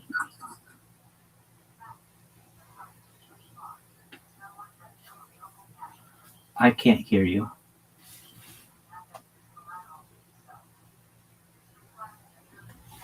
Can you perhaps repeat that? Are you covering the microphone? I think so. There you go. Now I can hear you. Maybe it's just a signal problem. Okay. No, it was just a little story about Kingsley Amis, father of Martin. And apparently he just used to say the word "yid" and Martin didn't like it. It happens. Yeah. I do my best to have an open mind to people of all backgrounds, and I personally am a futurist. I like to talk about things about the future, more things that unite us, less that divides us. Do you mind it if I mention some of the topics that I enjoy addressing? No, absolutely not. Thank you. So, aside from making everyone in the audience perhaps wealthier than they could have ever imagined based on data, I want to help the world. And I want to do that through the platform that this stream offers me. I'm not live on just one YouTube stream nor two YouTube streams. I'm live at any given time from on more than 20 different YouTube streams. You can watch my life in 360 degrees. I even have a ceiling camera. You can watch my life 365 days of the year. I have been doing this for more than 4 years. So back to the pandemic, we've seen the death of a queen, the birth of AI, the coronation of a king, and everything in between. It's essentially a timeline and a time capsule of human achievement. And with the platform this gives me, I'd like to advocate for ending world hunger through the use of technology such as agricultural drones, floating greenhouses, saltwater greenhouses. Can you hear me? Yeah, we're back. Okay, we're back. Excellent. So I'd like to advocate for ending world hunger through the use of technology such as agricultural drones, floating greenhouses, saltwater greenhouses, hydroponics, vertical farming, cloud seeding. I'd like to help end world thirst. I'm sponsored by a cryptocurrency. It's actually the one that I'm wearing the merchandise right now. It's called Harry Potter Obama Sonic 10 Inu. The ticker is Bitcoin. It's a cryptocurrency that's worth tens of millions of dollars. And one of the things that the community does is build wells and water towers in developing nations for the benefit of the less fortunate. Specifically, we've built water towers in rural villages in Nigeria. I'd like to keep those types of excellent advocacy and programs going in a larger way. Additionally, I'm an advocate for the LifeStar program, but most importantly, desalination technology, where we pump earth seawater onto land to make it drinkable. Additionally, I talk about things from a futurist perspective, things like perhaps anti-gravity, antimatter, faster than light travel, faster than light communication, space elevators, space tourism, terraforming of other planets, perhaps one day interstellar travel. I like to talk about mega projects, a Bering Strait tunnel, perhaps, bridging the Darien Gap, pardon me, perhaps expanding the channel, the English Channel, so that more traffic can make the journey. I want to be someone who is seen by the world as a big idea individual. I know I can't accomplish all of these goals myself, but they're things that I find interesting. I talk about things like artificial narrow intelligence, artificial general intelligence, artificial super intelligence. I, in my own way, am perhaps the world's leading trailblazer in some cutting edge types of technology. One is known as CHDI, it's continuous human data infrastructure. Another is CHAD, which is continuous human activity data. Essentially, the idea of being able to watch an individual for long periods of time and learn about aging, behavior, eating habits, sleeping habits, every aspect of the human body. And I think it's a really exciting project for people to be able to not just observe what I do, but also hear the conversations that I have with people just like you every single day and how we can better the earth. Right. Okay. Yeah. Because so you seem to know a little bit about your comedy shows and things. So do you remember Dr. Michio Kaku? Yeah, absolutely. Science of Star Trek. Yes. Did you ever see that show? Science of Star Trek? Yeah. I've seen him in documentaries and such, specifically the universe. Yeah, and, I've heard his interviews. The reason I got in touch with Dr. Steve is that they famously didn't get on the Opie Anthony show. So that's the only reason I mentioned him. Very interesting. Well, these are many of the. They just didn't like the way he tended to dumb things down when he was talking to them. But apart from that, no, I'm a big fan of Michio. It depends on the audience. So if I heard you correctly, the science of Star Trek, correct? Yeah, it's when they were trying to make lightsabers for real and things like that. Absolutely, and that's a lot of the technology that I discussed. Things like replicators, which is directly from Star Trek. These are also known as Santa Claus machines. For the audience out there, imagine a 3D printer that instead of using plastic, it can use any element in the periodic table to be able to create anything that you want.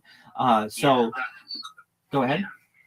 Yeah, well, no, and I think there's a book by David Deutsch called Guns, Germs and Steel, or maybe that's Richard Pearl or something. There's someone, the father of Daniel Pearl. I think that's Richard Pearl. You know, the guy who was beheaded. Yes, absolutely, the New York Times reporter, and I'm familiar with that book. Is it Guns, Germs and Steel? Yes, if you're discussing the exploration of Western colonizers in the New World. Yeah, and like physics and the limits of physics, but I think one of these guys just said technically, if we crack physics, anything is possible. That's absolutely correct. Knowledge is power. Knowledge is power. That's absolutely right, Louis. And I'm an advocate of that. I feel like there are people out there who may say that much of what I discuss seems like science fiction. I mean, many of these ideas have been discussed in science fiction media, but I want to help bridge the gap between science fiction and science fact. At one time, when people would talk about brain-computer interfaces, that seemed like far-off technology. But at the beginning of this decade, we had the first successful brain-computer interface, Neuralink, in a gentleman known as Nolan Aspro, approximation on his pronunciation of his name. He's a quadriplegic man who can now play video games better than you or I can, and perhaps maybe anyone on Earth. He basically has an auto aimer in his head. And the goal is to perhaps be able to create some kind of transmitter. I think at this time it might be Bluetooth, but perhaps some other type of signal in the future to be able to bridge the gap between the separation in his spinal cavity or his spinal column, so that signals can be sent to the lower part of his body. And perhaps one day he may be able to have use of his hands again, maybe perhaps, God willing, use of his legs. That to me, if they get a load of stem cells in him, that might help. Absolutely. And that type of technology 30 years ago seemed like science fiction. Brain-computer interface sounded like science fiction. Something like Neuralink sounded like science fiction. We're starting to bridge those things. CRISPR technology, if you're familiar and your audience is familiar with CRISPR technology, seemed like science fiction 20, 30 years ago. If we could have made Oscar Pistorius have some real legs, maybe he wouldn't end up killing his wife or with his girlfriend. There may perhaps have been alternatives, certainly, that may have existed. And we are at the precipice of something really special. I like to discuss other things that are on we are on the horizon. One is known as de-extinction. I don't know if your audience is familiar, but the de-extinction, many people think this is like Jurassic Park kind of technology. We're a little ways off from that kind of technology, but essentially it is, in layman's terms, perhaps, or layperson's terms, being able to create a somewhat hybrid version of a once extinct species. So many people don't know, but the first successful de-extinction has already taken place. It took place in the year 2003 with the Pyrenean ibex, which is a goat located in northern Spain, southern France. Fast forward to the year 2021, a company out of Dallas, Texas is founded known as Colossal Bioscientific. They've made it their goal that within the next 2 years, or by the year 2028, to reintroduce the woolly mammoth into the Arctic Circle, utilizing Asian elephant surrogates, which I just think is a mind-blowing goal. Following just to give people a little bit of a pop culture weigh in on this one. It's the bullfrogs being used in the Jurassic Park to they ended up breeding because they mixed them with toads and is it bullfrogs in Jurassic Park that they used to fill in the gaps in the DNA? I believe it was something like that. Additionally, mosquito and Alan Grant picks up the thing and he just tells them and he gives them a little speech about that. Yeah, absolutely. And then some mosquito and amber related as well. This type of technology. And following the reintroduction of the woolly mammoth, Scientists want to reintroduce the Tasmanian tiger, which went extinct perhaps the last one I believe in captivity was in the 1920s, followed by the dodo bird, which went extinct around the 1600s or so. I think these are fascinating topics that really we're not talking enough about, I feel, and are really exciting. Condors are also a thing, aren't they? Condors are dying, and then someone brought a couple of those back.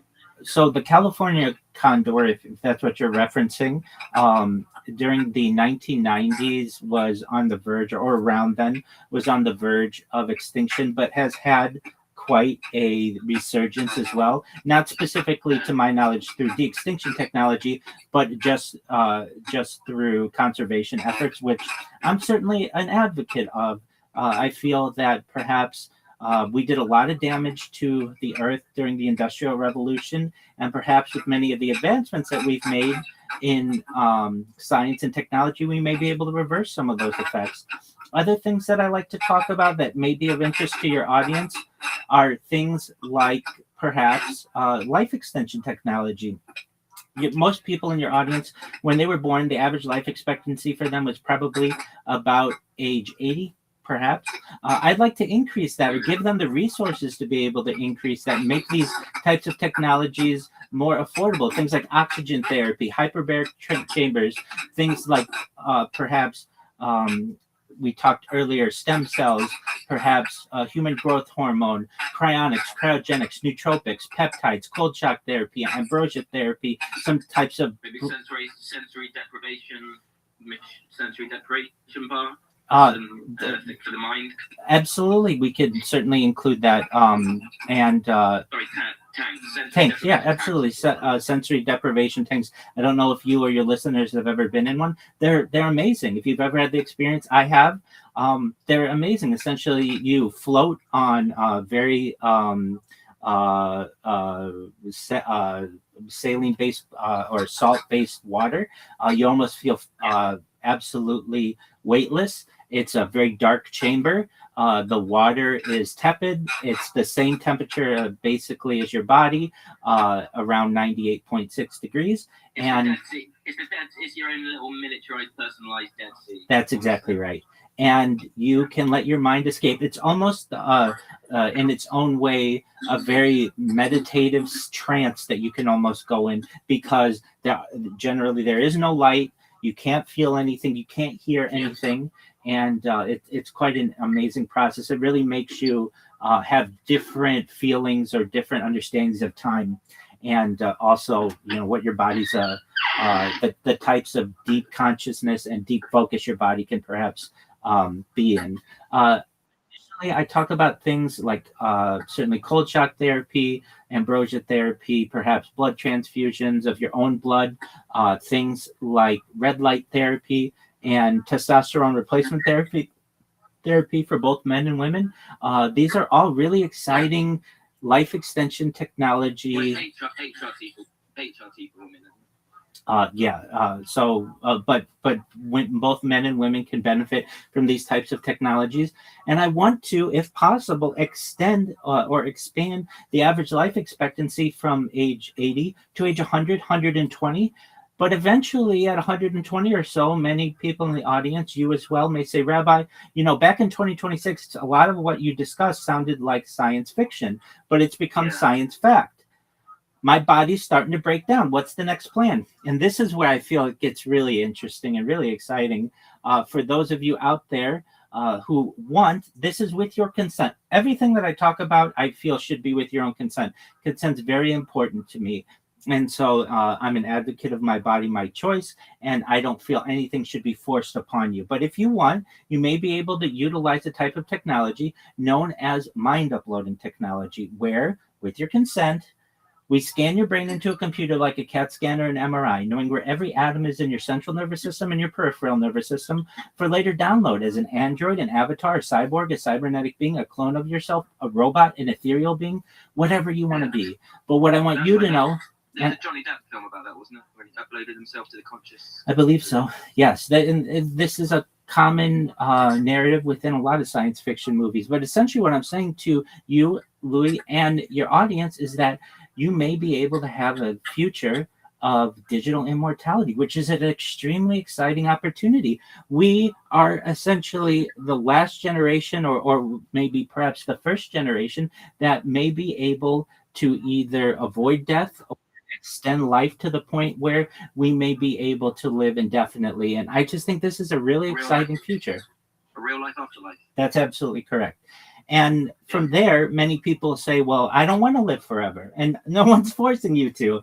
Many people with whom I interact on a daily basis say, I want to just live my normal life and die whenever I want to die.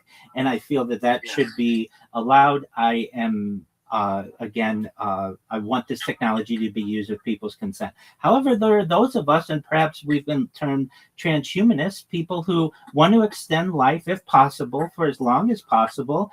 And for those of us who may have the ability to do so, we would like to maybe be able to reverse age and extend our current life in whatever bodies we have for as long as possible.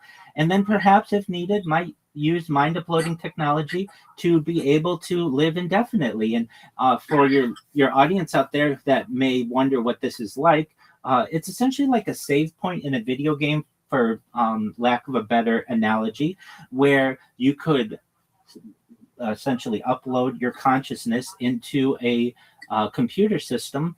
And then if anything ever happened to you, God forbid, you were in deep space exploration or whatever, we'd be able to get that save point back. And perhaps there might be some way that you wouldn't need to do manual saves, that there could be some kind of automatic saving system, perhaps in the future.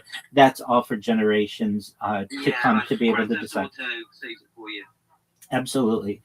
And then for those people out there who want to live for not just hundreds of years, not just thousands of years, but perhaps millions and maybe even billions of years, if they'd like, at any point, they should be granted the option, if they want, to just stop and be able to end it all, or come back with their memories erased, and or just not come back at all. I want to give people rights. I think that's really important. I think it's a really... Go ahead. Yeah, and for these poor souls that are born in the wrong body, the gender dysphoria, yeah, so they have the ability to have very effective non-invasive surgery. Just get it done very quickly. That's absolutely correct. And so for those of you out there who are LGBTQ plus, I consider myself to be plus, whatever that is. We don't really know what that is, but that means that I may want to experiment in the future to be whatever I want to be. If I live 10 million years as a man, I might one day want to live as a woman. If I spend 10 million years as a human, I might want to be a different type of species someday. I don't want to limit myself to anything. So in addition to being an LGBTQ plus ally, and perhaps consider my own self non-binary, or wanting to perhaps, if I want to be a woman in the future, maybe not in this lifetime, but maybe in a future lifetime, or perhaps in this lifetime if I continue to live for a very long time. With your brain for a day. Pardon me? A tree frog with your brain? That's exactly right. And who knows what scientists will be able to perhaps develop in the future, and what kinds of technology. So these are some of the topics that I discuss on my stream. I've been doing this now for more than 4 years, from more than 20 different YouTube streams. For anyone out there who wants to view my YouTube streams, who finds this really interesting, you can find me on YouTube 24 hours a day by typing my name, I'm Rabbi Rothschild, into YouTube, and make sure you filter by live, because I have so much content. It's an absolute sea of 12-hour videos that I basically have. You want to filter by live, and you'll be able to watch my life in 360 degrees. Okay. Additionally, this is how I'll find this video there. Yeah, I'll also send you a link so that you don't have to. Brilliant. Okay. Yeah, absolutely. So that you don't have to delve through all of those. But additionally, for your audience who wants to find out more about what I do, go to my Linktree, linktree.com/Rabbi Rothschild, just like my name, just like who I am. And you'll be able to find more social media of any individual than you've ever found. I have blogs there. I have tens of thousands of different accounts on TikTok and Kick and Blue Sky and Pinterest and certainly Snapchat and of course YouTube and Instagram and Twitch. I have more social media than anybody would ever want. Facebook, everything. Absolutely, it's all there. Linktree.com. Oh yeah, we connected through X, didn't we? We did connect through X. Yeah, so X is a great place to be able to find me as well. All my links are in my link tree, so just go there, linktree.com/Rabbi Rothschild. If you want to join my Discord, I'm live in Discord 24 hours a day. And so the best link, you can find that in my link tree as well, linktree.com/Rabbi Rothschild. You can also find it at discord.me/Rabbi. And that will give you a link directly to my Discord. We have thousands of people who are members there. It's free. Everything I talk about is free. There's no charge for any of this.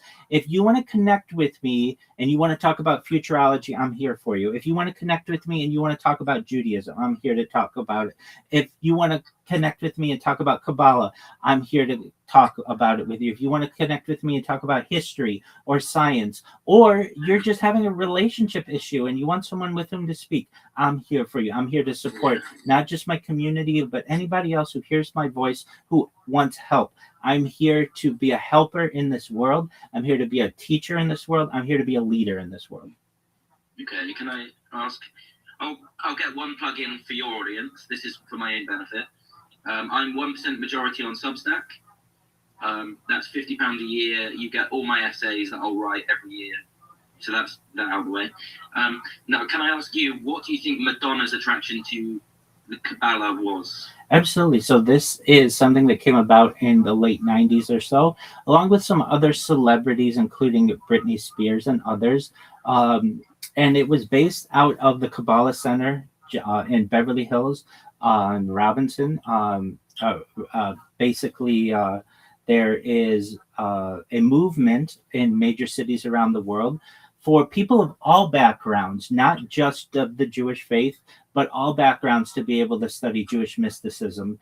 And Madonna, I believe, had basically taken the invitation, perhaps, of some of her colleagues who were interested in studying Jewish mysticism, and studied at the Kabbalah Center in West Los Angeles and Beverly Hills, and was able to have, I think, it had a major impact on her. As I understand, she avoids having concerts on Friday nights, which is our Shabbat, and perhaps has worn the red string that's associated with the Kabbalah Center, and other celebrities were affected by this as well. Cut out pork as well, I imagine. I don't know her dietary habits specifically, but I do know that she does an excellent job doing her best to keep in shape. And I personally think that any person who wants to enlighten themselves, there are ways to do it. Doesn't have to be religiously or philosophically. Just stretching, meditating. Those are really great ways that you can really transform your own life. And for anyone out there who is looking to become more connected to Kabbalah, I teach a Kabbalah class every day. So I've taught over 100 of them consecutively. They're available on my different YouTube streams. And they're all at least an hour, sometimes multiple hours a day. And we cover everything from ancient Kabbalah to medieval Kabbalah. We cover modern Kabbalah. And then I also give it some other Jewish and halakhic Jewish law flavor, and some Yiddish in there, certainly some Hebrew in there. And it's a great starting place for people who don't have a huge background in Kabbalah. And I have intentions to do this for the rest of my life. I think it'd be great to have a really nice compendium of at least 1 hour per day of just my teaching. Sometimes we watch documentaries on Kabbalah of other teachers if I find that they are prudent, and just do our best to do as much deep dives into Jewish mysticism as possible. And really, I think in general, just my streams are about self-improvement, improving yourself. physically, mentally, emotionally, behaviorally. I want you and everybody else out there who hears my voice to have a better life. And if there's anything that I can do to help that or aid that, I want to be here. So anyone who wants to connect with me, come to my Discord. I'd love to meet you. Come check out my Linktree, linktree.com/Rabbi Rothschild. You can find all my links there. It's just a really interesting project that I know I've undergone, and I'm not alone. There are other people who I've met who stream their life on YouTube. Not for as many days. I've never met anybody really even close to what I've done. But there are people out there who do have what I call it, not just a live stream, but a life stream where they just stream their whole life. I've streamed as far north as Santa Barbara, California, as far south as San Diego, as far west as the Pacific Ocean, as far east as the desert and mountains. I've streamed in Beverly Hills, in Los Angeles, at Disneyland, basically everywhere in Southern California. It's easiest for me to stream generally from a desktop stream because of connectivity. But when I go viral, I want to travel the world, helping people, connecting with people, improving the world in any way that I can. So, can I we can talk a bit? So, are you a religious Jew? I am.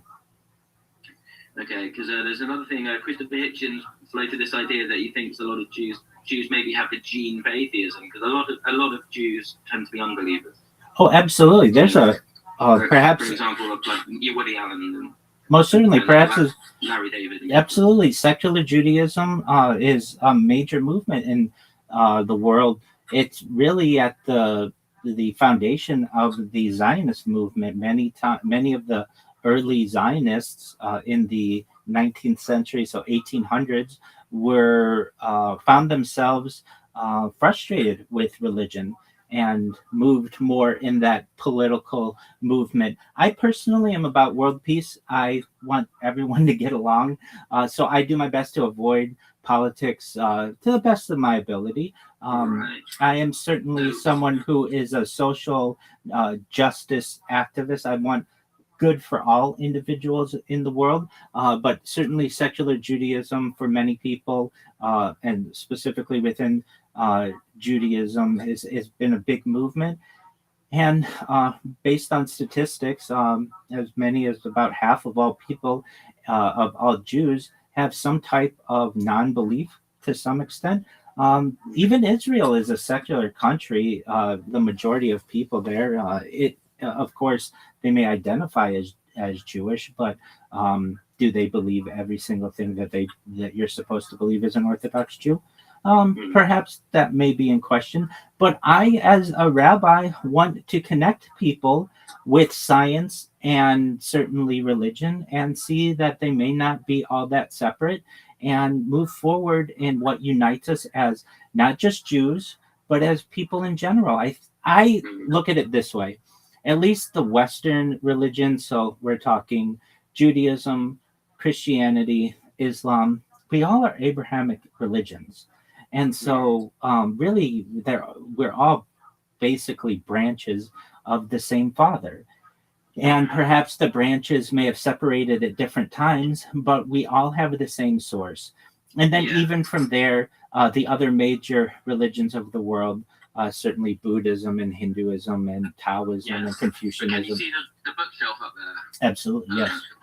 Yeah, so that yellow one on the top shelf, hold on, is that angled right? Can you see that yellow one? Yeah, I see a little yellow, yeah. Yeah, that little yellow, that's The Portable Atheist, and that's got loads of essays in there, and compiled by Christopher Hitchens. And that's got essays from Karl Marx and things like that. Very well. Yeah. And for those who are hearing this, Christopher Hitchens certainly had an amazing effect on the world. Richard Dawkins, I feel, another an evolutionary biologist, had a major impact on the world. And I don't necessarily see that these types of belief systems have to necessarily be separate. And if we were all being honest, Christopher Hitchens, the Rabbi of Chabad, Rabbi Menachem Mendel Schneerson, the an Orthodox sage, Rabbi Moshe Feinstein, the Chafetz Chaim, the Vilna Gaon, all the great rabbis, all the great seculars. If we sat them at one big table and we really were being honest, none of us know. We're all agnostic in our own way. No one knows anything. Now, it's a difficult thing to prove. We're just doing what we were taught to do, perhaps what our traditions are. When I teach my classes, I generally do my best at the beginning of them all to say no one knows for sure. Elu ve'elu, Elokim Chaim. But I do my best to say that this is the Mazor we live by. And Elu ve'elu divrei Elokim Chaim is something that I feel is important to be able to recognize. This is the Mazor that we live by. This is a tradition that we live by as Jews, but no one really knows. No. And I hope I get a quick agreement from you. This the most poisonous conspiracy theory of all time is the protocols of the Elders of Zion. I would say that it is certainly a controversial subject, and I'm about uniting the world. I'm about peace, and I do my best to avoid some of these alternative thoughts. And I tend to look in.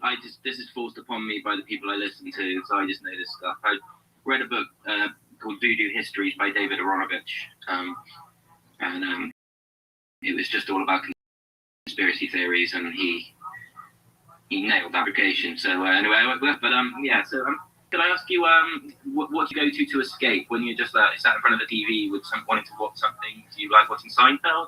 I do. I love Seinfeld. I'm a huge Seinfeld head, as the kids say. I love Seinfeld. I loved it in the 90s. I loved it in the noughts. I loved it in the teens, and I love it in the 20s. I'm certain I've seen them all. I'm in the Seinfeld sub. Larry David over to Kurt? Oh yeah, absolutely.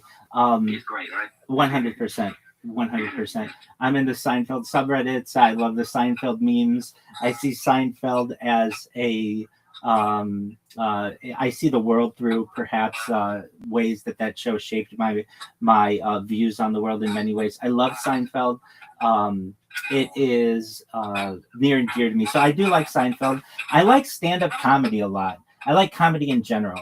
I like comedians. I feel it's important to laugh. It's important for the world to be able to not take itself too seriously. So I very much enjoy watching stand-up comedy. That's what I like to do in my free time.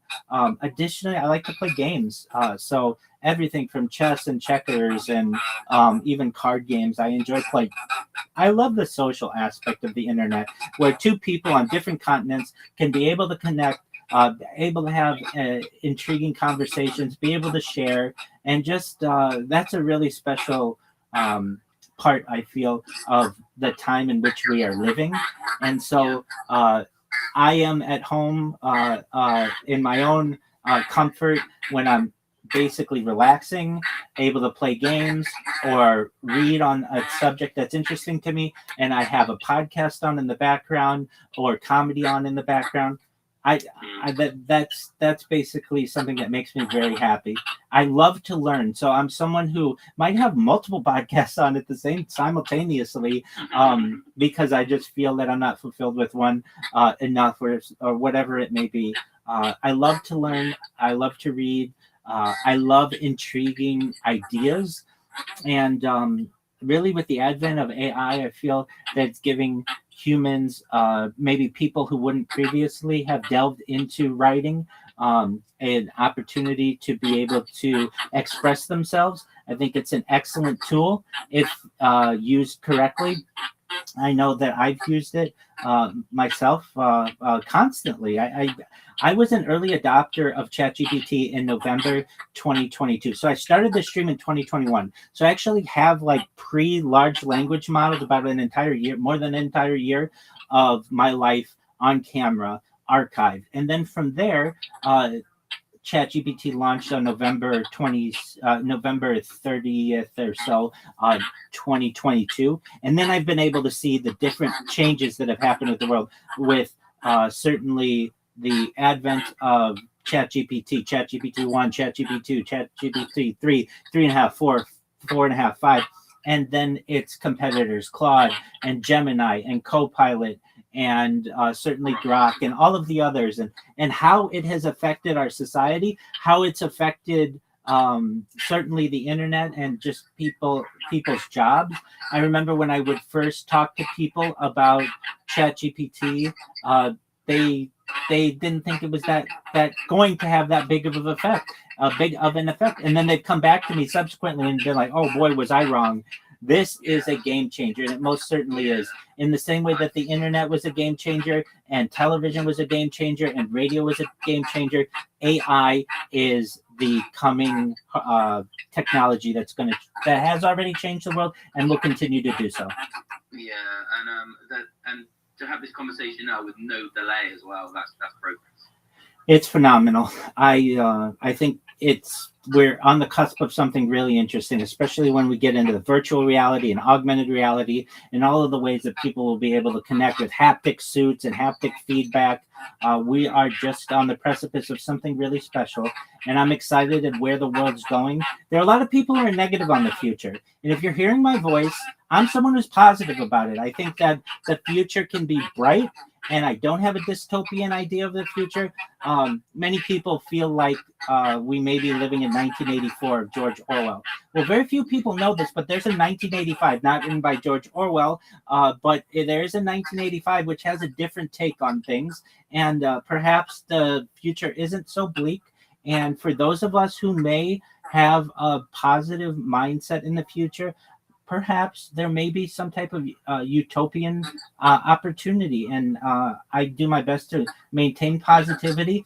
I know from my own perspective, if I keep streaming, I keep the consistency every single day, meeting new people, having my community grow, it's just going to take one influencer out there, and it could be anyone who's listening right now who sees what I do, sees that I have more data archived than any person ever, and data is Earth's #1 resource according to The Economist magazine, and I could potentially make them richer than they'd ever their wildest dreams. All they have to do is retweet something that I do, or repost something that I do, or talk to a friend of theirs that's an influencer. So if you're hearing my voice right now and you know someone who may potentially have a large influence, specifically on social media, but even in real life as well, tell them about what I do. Look into what I'm doing. Connect with me, because all I need is that catalyst, and we are going to take over the world with this project. And then it's going to be a treasure trove of all of the different things that I created on the internet. I've treated the internet like it's my canvas, and I have more content than any person ever. It's going to be very exciting for people to be able to enjoy it. There are a lot of people out there who think that the internet is full of bots or full of AI. I'm real. I'm raw. My data is raw, and I feel that's going to be really important to people of the future. Anybody can do a short form video, perhaps AI generated. Anybody can do that. Not everybody has themselves sneezing on camera, going to the bathroom on camera, bathing, eating, crying, laughing, all of the things that a human does. And I feel this is a beautiful story to be able to tell the world, and I appreciate, Louis, the opportunity to share it with your audience. Cool, no worries. Yeah, and some ideas need to go more viral, like the idea of effective altruism, for example. I'm in agreement with you. Yeah, more people, because if I suddenly was on a wage of 50 grand a year or something, I would definitely channel some of that to a charity, and I would research where the right charities to go to. I'm in agreement with you. Many people ask me, so Rabbi, you say you're going to make us rich. How are you going to do it? And if I may just include, I do say data is Earth's #1 resource, and my data isn't monetized right now. We're going to take all of the money that I create from all of my different streams, and we're going to create a large trust. Basically, not just to help everyone who's helped me along the way. You're all recorded in one way or another if you've joined my Discord or we're friends on Instagram or whatever it may be. And what we're going to do is we're going to help you, your friends, your family with that money from all of the data that I am able to monetize. Additionally, I am going to be able to monetize all of my social media, my thousands of accounts, all of the content that I have there. Moreover, I'm going to be able to be perhaps the world's biggest spokesperson, just like I am for this cryptocurrency.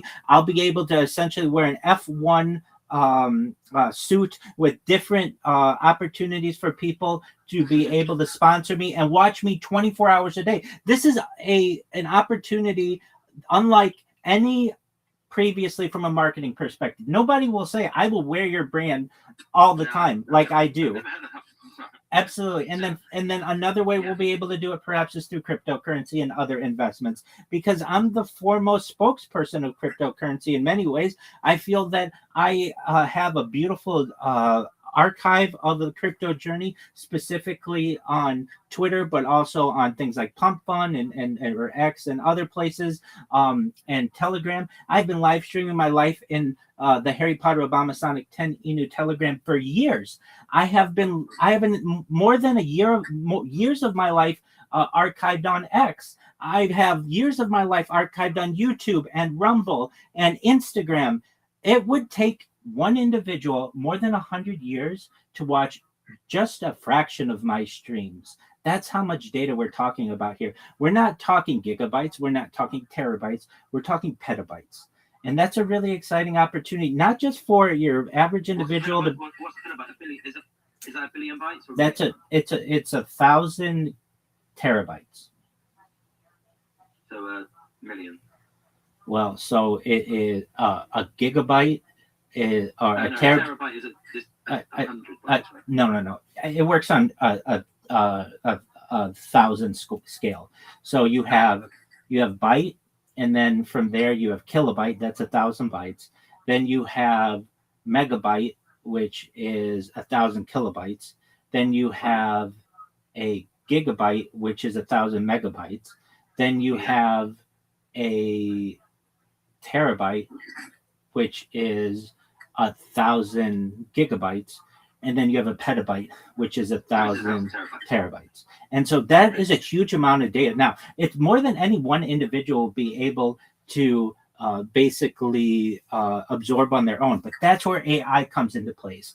We're going to be able to make AI over the course of my day. I can already do this. Take a 12-hour video of mine, put it into a generator, and it'll come up with the best 3 minutes of whatever I did over the course of that day. People will be able to get digests of what I do. But then for those people out there who always want to connect with someone, I'm always here. I'm always available. You can connect with me. And a very cool aspect of this, especially when I travel the world, God willing, people are going to always have something to do. Imagine any of your favorite influencers out there. At a given point, they always say, all right, bye, everyone. I don't. I'm always streaming.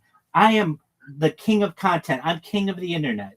And that's a really exciting opportunity for people, for one person to share their entire life with the world. And it's my gift to the world. I do so because I've sacrificed many aspects of my life to be able to have this project. And I feel that the world will be a better place in the future if we have the opportunity to be able to study all this data. And the role that I have in AI is incredibly important. I mentioned it previously, the continuous human data infrastructure and continuous human activity data is an exciting amount of data for AI to be able to parse, to be able to digest, to be able to learn not just about behavior, but micro behavior, micro actions. And we're just looking at this from a two-dimensional standpoint. Very soon, 2 dimensions will be increased to HD, and then 3 dimensions, and people will be able to essentially live my life virtually if they want. And then there are other aspects that may be able to happen in the future where you're able to remove different layers of my clothing with augmented reality, perhaps layers of my skin, actually see what's going on in my brain, maybe even know the exact thoughts that I'm discussing right now. You might be able to somehow, with some kind of futuristic technology, be able to study. That is an incredible opportunity for the world. So this is the start, I feel, of something really great. I've been doing it for 4 years, so it doesn't seem like it's just the start, but I know I am on the edge of something really great. And it's just going to take one person to check out what I do, recognize that it is just an incredible, incredible amount of data, and that this is something really special, and it's going to change the world. You want to retweet from Lady Gaga with her playing Edge of Glory. That's absolutely right. Lady Gaga, when you see this, I have many songs of yours that we have on the stream. I have many videos that I've made. Every single person who is essentially a big artist is on my stream, whether it's from TikTok videos, whether it's from karaoke, whether it's from bumper music, everyone out there. So there isn't really an aspect of the human of media or just of humans in general that my stream hasn't had some type of connection. I've done my best to watch all of the major films, especially the Oscar nominees and winners going back to the 1920s. Listen to every major album, listen to every major audiobook and every major religious text. I want this to be the compilation of the world's media. This isn't and just not just media, but achievements. This isn't just the story of Rabbi Rothschild. This isn't just the story of the history of time. This is a compilation of behavior and a time capsule. It's in my opinion, in the past we might have had like the Epic of Gilgamesh, and then of course we have the Bible. This is a new Bible in its own way. Now, I don't want to disparage our traditional Hebrew Bible by any means, but I really lack words. I mean, it's like a new Talmud. It's really in its own way such a huge compilation that I mean it to say it's not greater than those by any means, but in terms of what it may do to from just a compendium of information and how it may affect the world, I think that it could have a similar effect, and certainly it builds upon these things. So my stream, certainly we address and study Kabbalistic texts every day. We also study the Talmud every day. We also study Hebrew Bible every single day. Those are the great texts of the world, and I don't mean to say, and I want to emphasize, my stream is lowly in comparison to those, but it's different. It encompasses all of those, which in its own way makes it unique, just like the Hebrew Bible is unique, just like the Talmud is unique, just like Kabbalistic literature is unique, and the other great books of the world and the world's religions. When I feel 1,000 years from now, people are looking at all of the creations of the world, what I've created, this timeline and this time capsule, will certainly be one of those watermarks, one of those timestamps of something really special. Okay, and Gilgamesh was famously mentioned he was in a South Park episode, wasn't he, Gilgamesh? Most certainly, yeah. Yeah. Are you familiar with Tom Holland, British historian? Yeah. Yeah, he did a podcast recently with. Do you know Andrew Sullivan? Yeah. So the Dishcast, the Daily Dish. Yes. There's a great conversation with him and Tom Holland. They talk about the ancient. This is post St. Paul kind of era, I think. It's when it gets really interesting in the old ancient scriptures. Okay. Yeah, so that's a great listen. It's only half an hour long. Okay, I'll have to check it out. But no, Tom Holland is a legendary historian in Britain. Absolutely. I'll have to check it out. Yeah, very respected. Excellent. Yeah. Are we at about an hour? Yes, we are. So for anyone out there, let's plug your Substack again. So if you haven't had the opportunity, please join Louis' Substack and also download his podcast. You're going to be able to get it on everything from LinkedIn to YouTube to all of the other platforms out there. And please plug anything else you'd like, and then I'll plug, and then we can. Okay, sure. So the Substack is 1% Majority, all lowercase, all one word. Substack. That's £50 a year. You get access to all essays. If I ever deem an essay to be a public service announcement, so for example, if there was a nuclear threat or something, I'm going to post that essay for free on Facebook. I'm not going to put things I think the world needs to know urgently behind a paywall, but I will put general essays. There's a couple of short stories on there. There'll be a ton of content, and all I'm hoping is a slight stream of that to support the podcast. So any money that comes through Substack will go straight into doing anything creative like this. And I've also got some YouTube channel, which is, if you just type in 1% Majority into all the socials, it will generally link you up with all this kind of stuff. If you, again, I've got an easy name to find. You can Google Louis Hesse Antel, and then I'm sure you'll know there's not a lot of Louis Hesse Antels in the world, so people can find me very easily like that. And yeah, apart from that, I've got a YouTube channel, Facebook, Instagram, TikTok, Twitter, X, LinkedIn. There's a blog called The Russian Roll Rock and Roll at WordPress.com. That's very old. There's some recipes on there. And I've also written several books, which is a trilogy called The Stand-Up Chronicles. There's a book called Nimachi, a book called The Session. I'm in the middle of writing one called The Open. I want to make films. One called The Easy Way, a sitcom called Opposition Wives, a sketch show called The Long Show, and ideally a cookbook. But all of this stuff is a hobby. Now, yeah, please tell me about your what do you want to say to finish this up? Absolutely. So for anyone who is watching this, the best place to connect with me is my Discord. You can find that link at discord.me/rabbi. Also, all my social media, linktree.com/rabbi. If you want to view all my streams, just to give the audience out there an idea of all of my streams, you type Rabbi Rothschild, my name, into YouTube and you filter by live. And when you do that, you're going to find more streams than any individual you've ever seen in your entire life. Look at, I'm going to try to pull it up here. You can see we are having this conversation live. Look at all these live streams that you are going to be able to find. You can view my life in 360 degrees. It's extremely exciting. You can even see Louis there. I mean, how meta is this? That he can see himself on the stream as we're doing this. This is just an amazing technology that we're utilizing here. And these are all live. So if you don't like one angle, we've got another angle for you. It's an incredible amount of data for people to be able to parse. So that's... Scratch your back. You scratch mine. We'll subscribe to each other's YouTube channels. Oh, absolutely. Yes. So no doubt with that. So again, linktree.com/Rabbi Rothschild. I am available on X there. You can find my links. I'm available. You have my YouTube streams there. I have a Spotify podcast for those of you who want to check that out. You can find, I am a writer as well. So you can find my writings at rabbirothschild.medium.com and view some of my deeper thoughts on some subjects.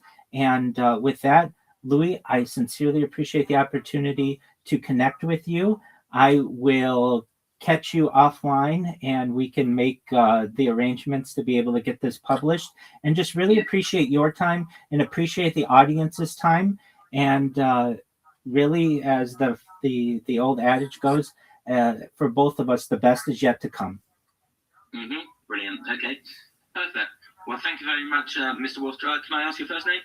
My name is Michael. Michael. Okay, thank you from Louis, from over here in sunny old Bristol to you in sunny old California. Peace. Right. Wish you luck for the future. All right, thank you, Rabbi. You Cheers. as well. Take care, Louis. Bye-bye. Bye.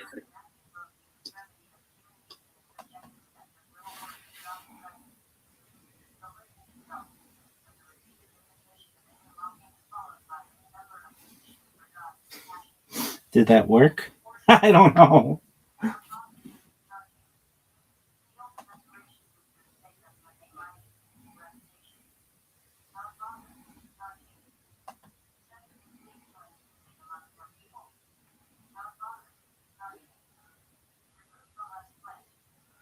Yo, dog, did it record? I don't know.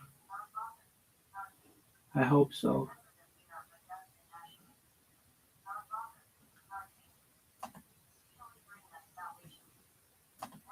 What would you do if it didn't record? I have so many different streams. I would hope it record on one of them.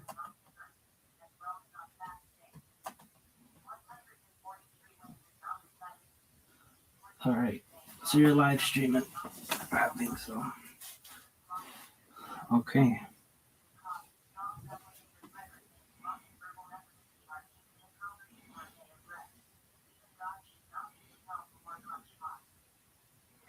What's the magical method thing? Let me just... Father of Martin. And apparently he just... More than 20, perhaps, ways that show shaped my views on the world in many ways. I love Seinfeld. it is near and dear to me. But I do like Seinfeld. I like stand-up comedy a lot. I like comedy in general. I like comedians. I think it's important to laugh. It's important for the world to be able to not take yourself too seriously. So I very much enjoy watching stand-up comedy. That's what I like to do in my free time. Additionally,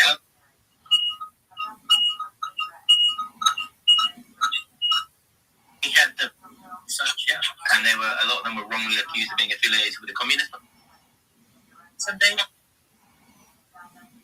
out and I would like to sing. But yeah, all my stuff is live and I'm raw all the time on my footage. So Okay, so please welcome. This is.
Update me when you have posted the link to your social media, period. I will then take your edits and post them on my social media, as well, period. I will also follow you on all of the social medias, as discussed, period. Please let me know if you have any questions or need any assistance, period. Thank you again for making time for me and hearing about my project, period.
Are you happy? Yeah, that was great. Shout out to Louis, dude.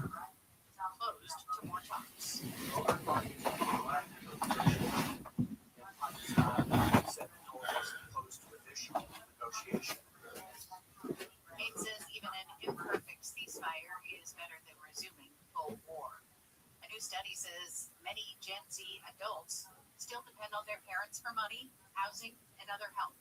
The 2026 Wells Fargo Money Study finds nearly 2/3 of parents with Gen Z kids say they're still providing financial support, and more than half say it's hurting their own finances.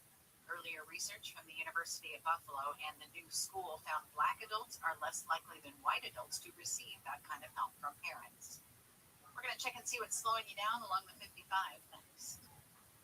You know, for years and years, I've been telling you about the Persian Palace and how I built the Persian Palace. And from day one, I wanted paving stones for my driveway, so I went with system pavers. Because I believe then, which I still do, they're simply the best out there. So they get my paver driveway, and then my synthetic turf, and then the landscape lighting, and the house still looks great 25 years later. And system pavers has no cracked concrete, no dead grass, no outdated hardscape. I mean, it's easy to do bad work. They don't. And they don't just do pavers. Complete outdoor living, barbecue islands, fire features, water features, I mean, all of it. And here is, and they're doing my home right now with synthetic turf and outdoor lighting. So here is the offer to the end of the month. 50% off materials. Call 800-PAVE-004, 800-PAVE-004. Visit systempavers.com/KFI, systempavers.com/KFI. All right, well, we gotta finish our class. Really? Yeah. Messianist stuff appeals to are typically people like Bolshevas, people who convert back to Orthodox Judaism, and younger people. But most of the more established Chabad world doesn't really get down with this Messiah stuff. Although I think they do still control 770, which is the main synagogue in the Chabad world there in Brooklyn on Eastern Parkway. So the Chabad movement has this messianic thing going on, which is super weird and so there's this huge messianic movement, which again could be a whole class unto itself, inside of the Chabad movement, where they do believe that their late leader is the Messiah. And this is causing some serious problems in the Chabad movement because it is such a movement based on outreach. Although in my experience and what I've been told by folks who've grown up in the movement is that largely the kind of people that the messianist stuff appeals to are typically people like Bolshevas, people who convert back to Orthodox Judaism, and younger people. But most of the more established Chabad world doesn't really get down with this Messiah stuff. Although I think they do still control 770, which is the main synagogue in the Chabad world there in Brooklyn on Eastern Parkway. So the Chabad movement has this messianic thing going on, which is super weird and interesting. For the folks who are in Michigan who are hanging out with me in this class, you probably have never heard about this or heard about it only briefly because the Shemto family, which is the larger Chabad family here in Michigan, is a very old Chabad family. They were sent here as shluchim, as emissaries by the Rabbi way back in the 70s or 80s, something like that. But they were the leading force in many ways of the anti-Messianist movement. They really thought the Messianist movement was dangerous. And the Shemto family, which is very powerful here, at least in Michigan, has never been on the Messianic camp. And I don't think the Messianic camp has ever gotten a foothold in the Metro Detroit area when it comes to that stuff. That's different in other places, but I don't think that the Messianic camp has ever gotten a foothold here. But go to Brooklyn, go to 770, certainly is there. All right, the last two things I guess I'll mention before we really wrap up is the rise of the Neo-Hasidic movement. As folks know, the Neo-Hasidic movement was pioneered by folks like Martin Buber, who came out of the Hasidic world but maintained a lot of, nostalgia is not the right word, but wanted to sort of modernize and expand the Hasidic movement outside of the dynastic structure. And so many of the tales of the Hasidim and a lot of Hasidic spirituality became sort of exported out of the Hasidic world and then imported into the modern Orthodox world and the conservative world especially, and the Reconstructionist world most recently in the sort of the Chavurah movement of the 1970s. This is a period of Karl Bach and stuff like that for folks who grew up with Karl Bach and not. And so it's in that world that we have the rise of what might be called the what is called the Neo-Hasidic movement. And this movement has proven to be extraordinarily popular in the Jewish world. And there are great luminaries in the Neo-Hasidic world, folks who recently passed away, like Rabbi Shlomi and Art Green, who was one of Alana's teachers, actually, in Hebrew College. He's probably one of the, probably the premier Neo-Hasidic leader in the world right now. This was really funny at Purim, but he and I got to have a few drinks together and talk about Kabbalah briefly. I feel like I had a great honor to be able to hang out with one of these Gaons of the Neo-Hasidic movement. And so I got to spend some time with Art Green when I was up in Boston with Alana. So the Neo-Hasidic movement is alive and well, and I think as popular as ever. I would say that it's actually growing in popularity. And with folks like Joey Weisenberg and other kinds of folks who are really channeling sort of Hasidish ideas into music, that stuff is going to prove to be continued popular. The last thing I'll mention, and this is the thing I imagine some folks already know, is of course mainstream pop culture Kabbalah. The Kabbalah Center, led by Rabbi Berg, which has received a lot of criticism, but whatever, I think that it's a legit form of Kabbalah as much as anything else is, at least from an academic perspective. The Kabbalah Center is they have outfits all over the world. It's sort of franchises kind of, and they teach a very specific kind of Kabbalah that is tailored toward celebrities, basically. Another of non-celebrities that get into it. It's a form of sort of new age means traditional Kabbalah.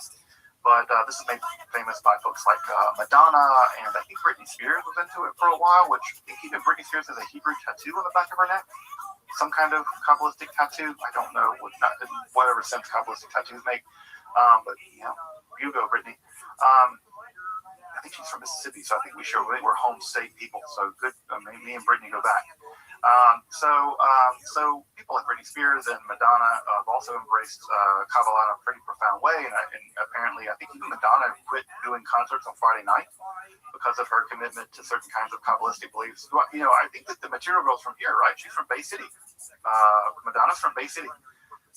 So the Material Girl's from here. So you have Rabbi Madonna, who has gone on to become influenced very heavily by Kabbalah at some level in her spirituality, although I don't think she's ever converted to Judaism. And there are many other people who've been influenced by the Kabbalah Center. Now, the Kabbalah Center is very polarizing. It's very controversial. I think they've gotten some trouble with money stuff, unsurprisingly. A religious organization getting involved with celebrities and getting in trouble for money stuff. Could you believe that? So the Kabbalah, in many ways, in the 1990s and 2000s, really went pop culture, with a lot of pop culture folks, musicians and other folks becoming really influenced by Kabbalistic ideas, and those ideas becoming very mainstream, right? Very mainstream. Folks, Kabbalah Chai. It's gonna live. Kabbalah is gonna survive us all. It's back. The Kabbalah had gone through a couple thousand years or 1,000 years now of turns and twists and messiahs and dead messiahs and apostate messiahs, and a mountain of books and commentaries. It's really gone through, I think, almost every kind of travail a religion can go through, a philosophy can go through. No philosophy that I can think of has gone through this much. Platonism or communism or whatever. Kabbalah has gone through so much, and it's had to transform and adapt itself. And when I think about the Kabbalah, is that I'm very happy and very glad to be alive now, because we're now living in, at some level, the golden age of Kabbalistic literature. more Kabbalistic literature is available to me than anyone else in history when it comes to accessible information. More Kabbalistic teachers are available. Secular Kabbalistic education is available. You know, a class like this is a completely secular academic class on Kabbalah. Also, you can go to dozens of teachers of Kabbalah to become a Kabbalist. And Kabbalah is accessible to people it was never accessible before. Women, LGBTQ folks, it's accessible in a way that it never was before. And so I say that Kabbalah Chai, Kabbalah lives, and Kabbalah will live, because we are living in an age where the Kabbalah has finally been able to, at some level, withhold its secrets. You have to work hard to become a Kabbalist. You need to learn Hebrew, learn Aramaic. You might have to move to Israel. You might have to move to Brooklyn. You have to do a lot of heavy lifting if you really, really, really want to get into Kabbalah. But you can. It's there. So much of it's on the internet. Right? So much of it you can get via interlibrary loan. You can go buy books right there on Amazon and learn secrets of the Kabbalah that would have been utterly inaccessible to 99% of the Jewish population most of history. And there they are, immediately available. Even English translations of things like the Zohar, with the Pritzker edition of the Zohar, massive 12-volume Pritzker edition. There was no standard English translation of the Zohar prior to that, not really. And now, for the first time in history, we have access to all 12 volumes of the Zohar, and new things are coming out every day. So we're living in a golden age for the study of Kabbalah, and we're living in a golden age for those who want to be Kabbalists. And I have to say that I'm really happy, and I feel really blessed, and I feel really grateful that all of you have decided to come along with me on this 14-week journey through the history of Kabbalah, because I feel very lucky that I have the privilege and the honor to be able to learn about Kabbalah and share what little I know, and to know that there are people interested in learning about Kabbalah and learning what little I know. And so I just want to thank all of you who've hung out with me over the course of the past 14 weeks to learn some Kabbalah together, and learn about Kabbalah, and learn that this tradition is beautiful and strange and science fiction-y. It's just all over the place, weird and wonderful.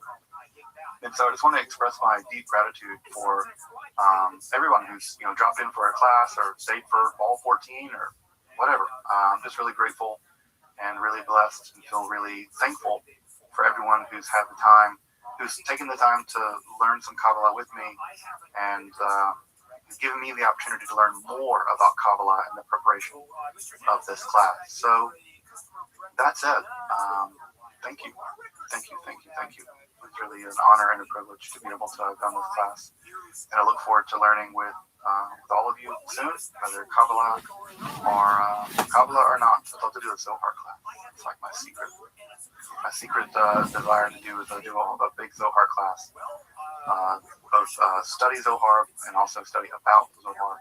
Where we'd have I imagine kind of a class that would be structured like a science class, where you have the lecture and the lab. The lecture would be like this, but then we'd have a lab, and the lab would be like studying the Zohar, studying it. So I imagine that's my dream gig. It's a lecture lab class, and then it'd be Zohar lab, which I have to say is a little more exciting to me than organic chemistry lab. So maybe Zohar lab. So anyway, folks, that's be up to the community and up to y'all. Maybe we can do that at some point, but I guess again, I'll just end with saying thank you, and I'm so happy that folks will come along with me on this this journey. And it doesn't end here. I will definitely say that. Like I said, we're not ending with the end of Kabbalah. We're ending with ... because Kabbalah is going to outlive us all. Welcome back. Yo, thanks, Doug. Well, we're gonna continue this stream.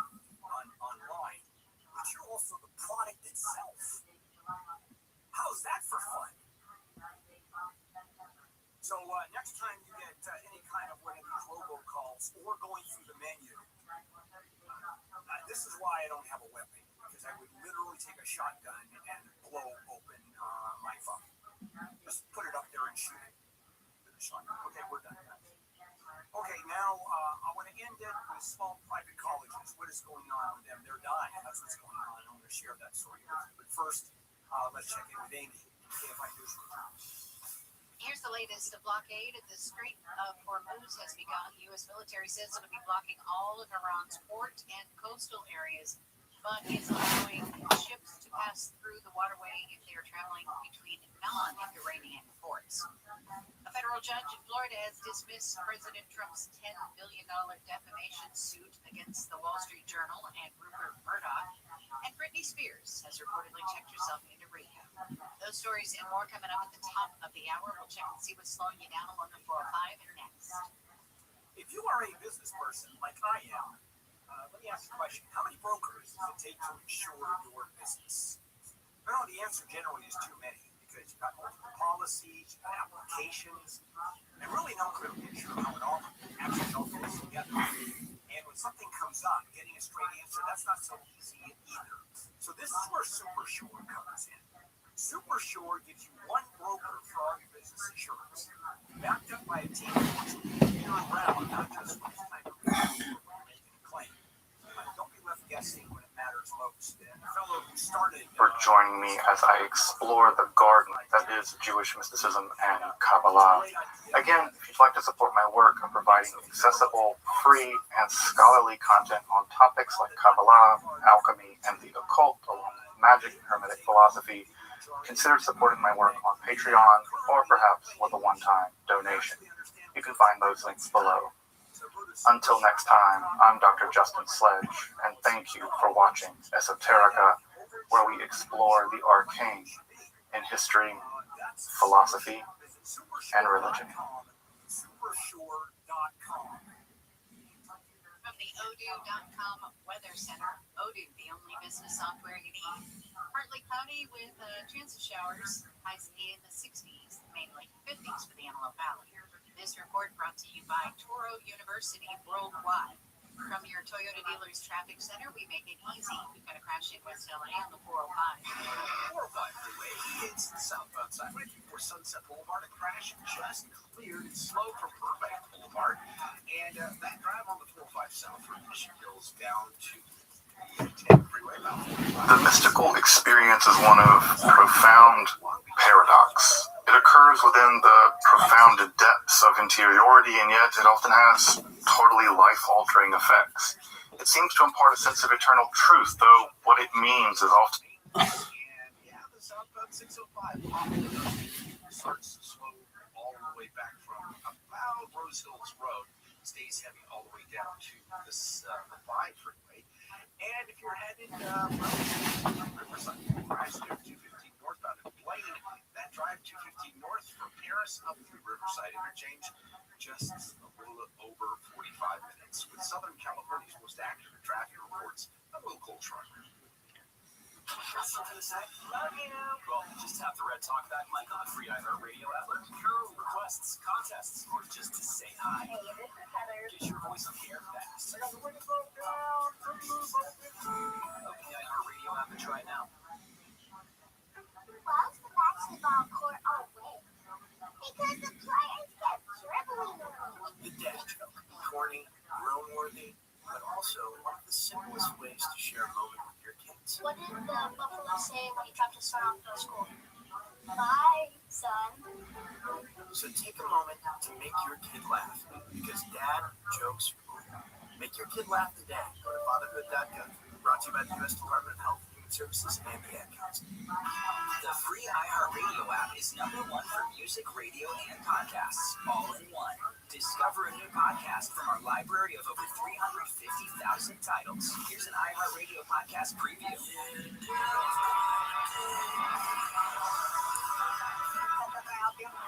Yes, I need to have an offer to call me. My daughter is missing. On July 24th, 2016, 23-year-old Kaylee Sawyer vanished from her small Oregon town.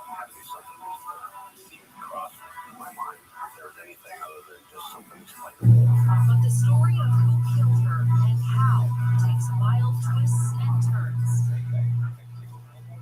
A second woman kidnapped. And then that's when he just started basically yelling at me to start driving. He's like, I need to get out of here. He's like, just cancel it. A dramatic carjacking.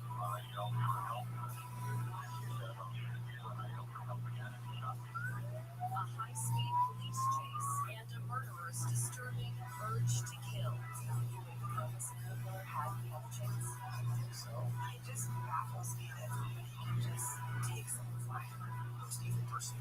Urge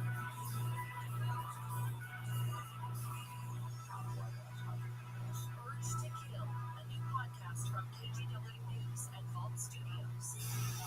Follow this podcast for free on the iHeartRadio app. #1 for music, radio, and podcasts, all in one.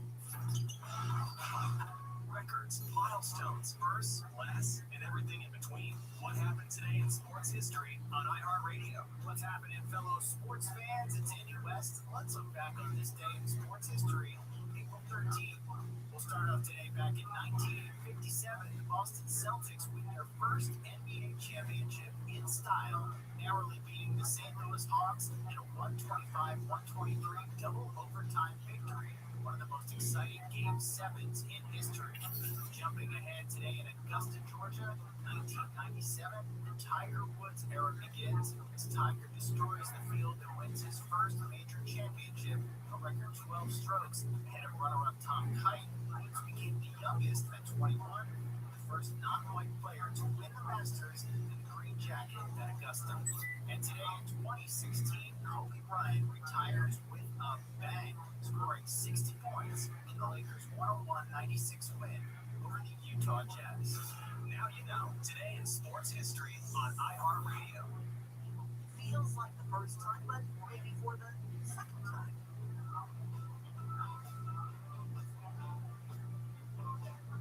Foreigner is working on a new album. It's called The Eye of the Storm, and it's the official soundtrack for the band's 50th anniversary concert film. Yeah, the 50th anniversary.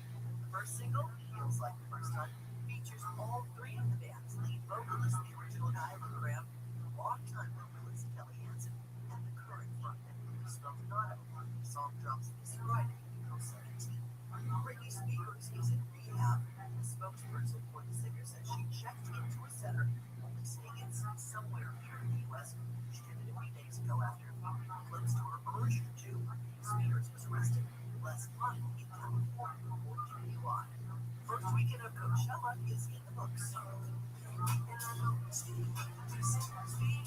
Freebird's debut Saturday night is a headliner with a set that featured a lot of newer music, as well as a YouTube laptop sing-along segment.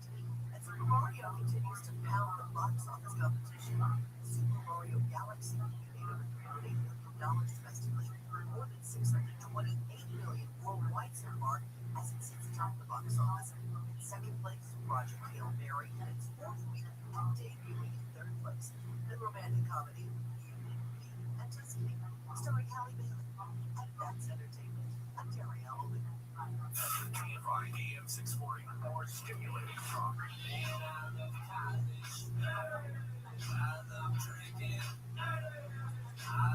KFI AM 640. Monday, momentous Monday. You know, that's what I think we're going to call Monday. It's Taco Tuesday, Foodie Friday, Hump Day Wednesday. I think momentous Monday because we start the week with big stories. And no difference this week. We've got the Strait of Hormuz now being blockaded by the United States. Iranian was being blockaded. California Representative Eric Swalwell is dropping out of the governor's race. Yesterday, the news is that the teacher strike is being averted at LAUSD. So obviously a lot going on. Now, the story I want to share with you about the Wall Street Journal has to do with small colleges across the country. Now, I always thought if I had you going to college, it would be a small college, let's say, upper northwest, the old buildings, the glass, the trees there, and sort of a great little place to go to school, liberal arts college. That was my idea of college. I went to Cal State Northridge instead. 40,000 students, a lot of concrete, big buildings, office buildings, and not particularly picturesque. Well, all of those colleges, many of them across the country, are going broke. They're disappearing. Colleges today are in deep trouble. Why? We've been telling our kids now that don't go to college, it's too expensive. Now, the big colleges do great. You know, and the SUs of this world, the Berkeleys, are just fine. But it's these small colleges, this little bit of Americana, that's toga parties are just not around. And so you have these small colleges, and one of the reasons why there's no endowment. You know that Harvard has an endowment of, I think, $50 billion. I mean, they almost make more money on their endowment than they do with tuition. Small colleges don't have that income. State colleges, for the most part, don't have that income. And so we're seeing something disappearing from America. These small, picturesque, liberal arts colleges that have, 2,000, 3,000, 5,000 students, which are wonderful. It's where I wanted to go to school, but it turned out that I didn't. Well, then you have something in common with them. You're not well endowed. Wow. No, what a way to end the show. What a way to end the show. Yeah. Well, here's the difference. At one point, these colleges were well endowed, and now, not so much. But thank you for that. You know, every once in a while, you come up with stuff that I wish I had said, and it drives me completely crazy. It really does. So, Neil, why don't you take a few weeks off? Or a few months. Yeah, a few months. Matter of fact, I think you're filling in for me next Monday, right? Yeah. Today. Okay. All right, guys, we are done. Gary and Shannon up next. And tomorrow morning on a Taco Tuesday, we start again. Wake up call from 5 to 6 a.m. With Will and Amy. And then Neil and I are here until 9. And Kono and Ann are always here making the show work as well as it does. That sounds sincere. Sure. Sort of. All right. Take care, everybody. Tomorrow morning, KFI AM 640 or stimulating what we do in the morning. KFI and KOST HD2 Los Angeles, Orange County, or stimulating talk. Strike still possible. I'm Amy Q5 from the KFI 24-hour newsroom. The LA School District has reached tentative agreements with 2 of the 3 unions threatening to strike. The deal with the teachers union would boost starting teacher salaries to $77,000, allows for flexible work days and smaller class sizes. The deal with administrators was announced last night. Both deals include 11.65% salary increases over the next 2 years. Negotiations with the 3rd union continue, with the strike moving tomorrow. A joint solidarity agreement means that the 3rd union can't come to an agreement before the deadline. A strike would still happen that would shut down campuses in the nation's 2nd largest public school district. The district's Board of Education is having a special closed-door session at 10 this morning. Officials are warning parents to be prepared in case there is a strike. News brought to you by Thorson Motor Centers. A blockade of the Strait of Hormuz has begun. The U.S. military said it would be blocking all Iran's ports and coastal areas, but is allowing ships to pass through the waterway if they're traveling between non-Iranian ports. Foreign policy expert Trina Parsi from the Quincy Institute questions what Trump's latest move against Iran could do to the economy. It's not just Iran that won't be getting out. It means that more that has been purchased by India, by China, by other countries whose relationship with the United States are crucial. Trump would be going up against those countries. Parsi says if Trump pursues this, it increases the likelihood that Houthis will close off the Red Sea. That means another 12% of oil that will go to the market, and oil prices could shoot up to $200 a barrel. Local gas prices are holding steady as negotiators failed to reach a peace deal in the war in Iran over the weekend. The average price for a gallon of regular gas in LA County is holding at $5.99. It's $5.90 in Orange County, $5.86 in San Bernardino. The national average is $4.13 a gallon. The race to be California's next governor is over for Eric Swalwell following allegations of sexual misconduct. The congressman from Northern California is facing real threats of lawsuits and criminal charges, and now he says that he's suspending his campaign to be California's next governor. Money has dried up, endorsements have dried up, there's no future for him. terms of being the future governor of California. Sacramento and Democratic strategist Steve Maviglio. But if you're going to come out fighting, come out fighting. Don't look like you're a hostage in a hotel room. Maviglio says Swalwell needs to be focused on his life at this point because his political career is basically over. Jason Campidonia, KFI News. A federal judge in Florida has dismissed President Trump's $10 million defamation lawsuit against the Wall Street Journal and Rupert Murdoch. The lawsuit filed in July was over a story on Trump's ties to Jeffrey Epstein. The judge wrote in the order that Trump had failed to make the argument that the article was published with the intent to be malicious, but gave the president a chance to file an amended complaint.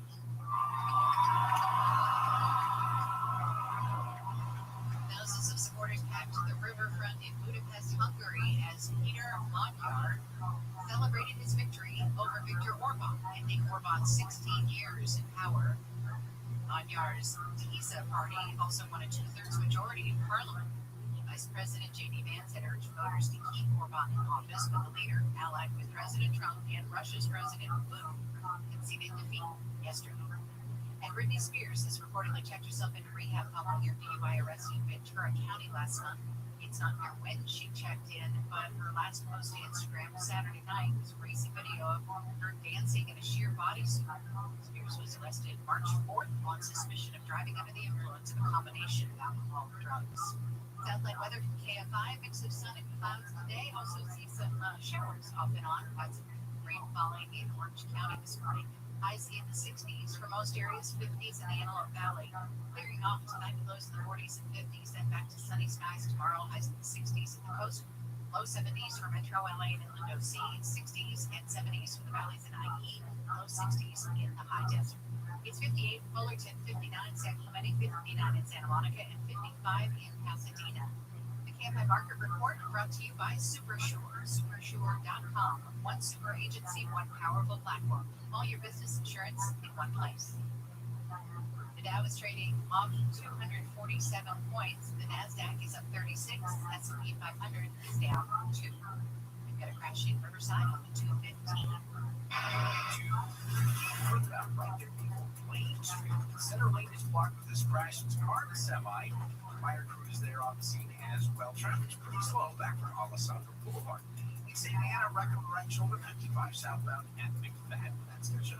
Off and on the brakes back from Chapman Avenue. Another crash in South LA, 110 freeway northbound at 51st Street. That blocks the left lane. Traffic pretty slow. Back from Manchester on that stretch of roadway. Cars Orange County, the 5 and the 55, where they come together there to get south. It's a bit slow, partly because of that crash I mentioned. Southbound 55, bad. The 5 is also slow. From 22 pretty much all the way down to the 55. Plus we had some rain through the south Orange County area. Looks like it's heading on east, but still some wet roadways there. With Southern California's most accurate traffic reports, I will hold short. 2%. That's the number of people who take the stairs over an escalator. I'm Mike Raster. Twice a week on my podcast 2%. I give you practical advice to live a more meaningful life. Don't ask for it. Don't demand easily. Put yourself through some hardships, and you will come out on the other side a happier, more fulfilled, healthier person. Listen to 2% on America's #1 podcast network, iHeart. Open your free iHeart app and search 2%. That's T-12%. Start listening. It's a place to share the joy of your team living at home, and a place to share a laugh about skiing and taking a fall. It is a place to share photos of pets or singing in the choir, or the time you ate a pepper and your mouth was on fire. But we could all be better at sharing how we're feeling inside. 76% of employees struggle with at least one issue that affected their mental health. When you share, you're not alone. Ask about your company's emotional health benefits. Visit heart.org/share. Brought to you by the American Heart Association. The free iHeartRadio app is #1 for music, radio, and podcasts, all in one. Discover a new podcast from our library of over 350,000 titles. Here's an iHeartRadio podcast preview. Your parties disappears. Everybody's assessment. At a public university in the middle of California, some frustrating that it can't be resolved. We can't pick a safer location. However, it's just like any location. There are 1 or 2 people that can destroy someone's life. Why don't you tell me everything that your son has told you about tonight? We never spoke about it.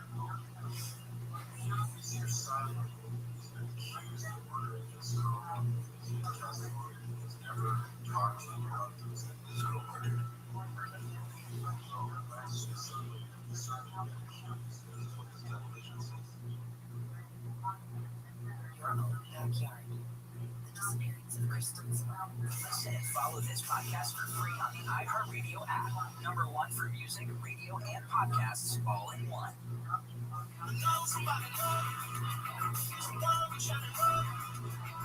Well, I'm glad that Swalwell got out before the weekend was over. I was thinking, how long is this going to last? Gary and Shannon, KFI AM 640 live everywhere on the iHeartRadio app. I'm not going to make a lot of friends in the woman department today, but I don't care. I do have questions about these allegations made against the congressman. I mean, he's clearly, I heard him referred to on another show today as a sex pig. And it was kind of an offhanded remark, like, well, I guess he's been a sex pig for a long time. And I thought, what a great term, a sex pig. Like I'm not going to call the guy a rapist, because that's not what he is. And all the stories I've heard about Eric Swalwell, and I'm not defending him in any way. But I am trying to give a message to women. You need to take accountability for yourself and your actions in the environment you put yourself in. There's a point, though, that needs to be made about this guy and other guys. The congressman out of Texas had an affair with the staffer and then committed suicide by running herself on fire. Yes. These are two guys that now are getting a lot of calls, both of them, one Republican, one Democrat, to get ousted from Congress because of their past behaviors. In this case specifically, though, this is a guy, Eric Swalwell, who has had this Fuck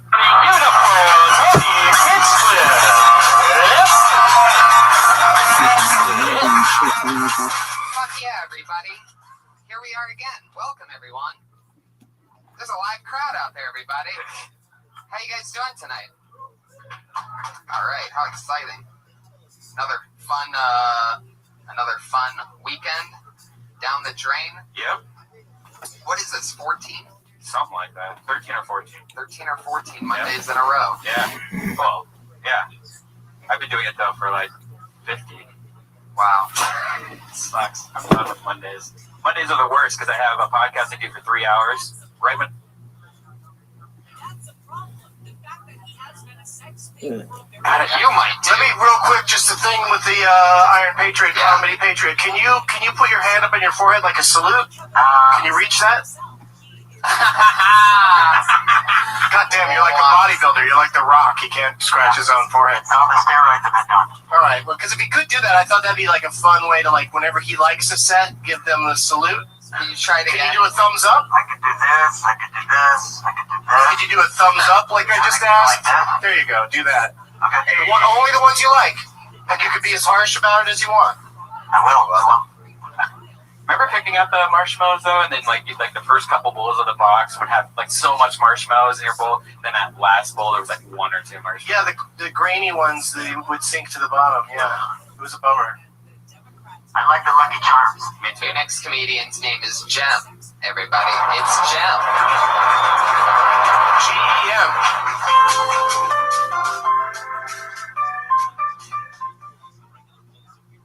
Hi.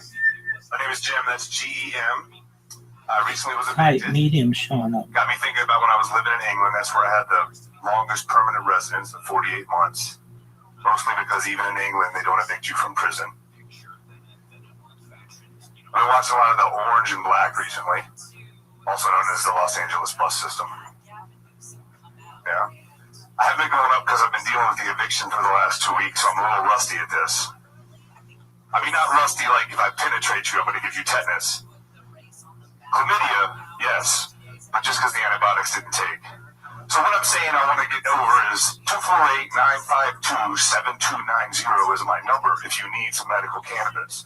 Please feel free to call me. 248-952-7290. 952-7290. This guy is going to be huge. Chlamydia, yes, but just because the antibiotics didn't take. So what I'm saying I want to get over is 248, 48 months. Mostly because even in England, they don't evict you from prison. I've been watching a lot of the Orange and Black recently, also known as the Los Angeles bus system. Yeah. I haven't been going up because I've been dealing with the eviction for the last 2 weeks, so I'm a little rusty at this. I mean, not rusty like if I penetrate you, I'm going to give you tetanus. Chlamydia, yes, but just because the antibiotics didn't take. saying I want to get over is 248-952-7290 is my number if you need some medical cannabis.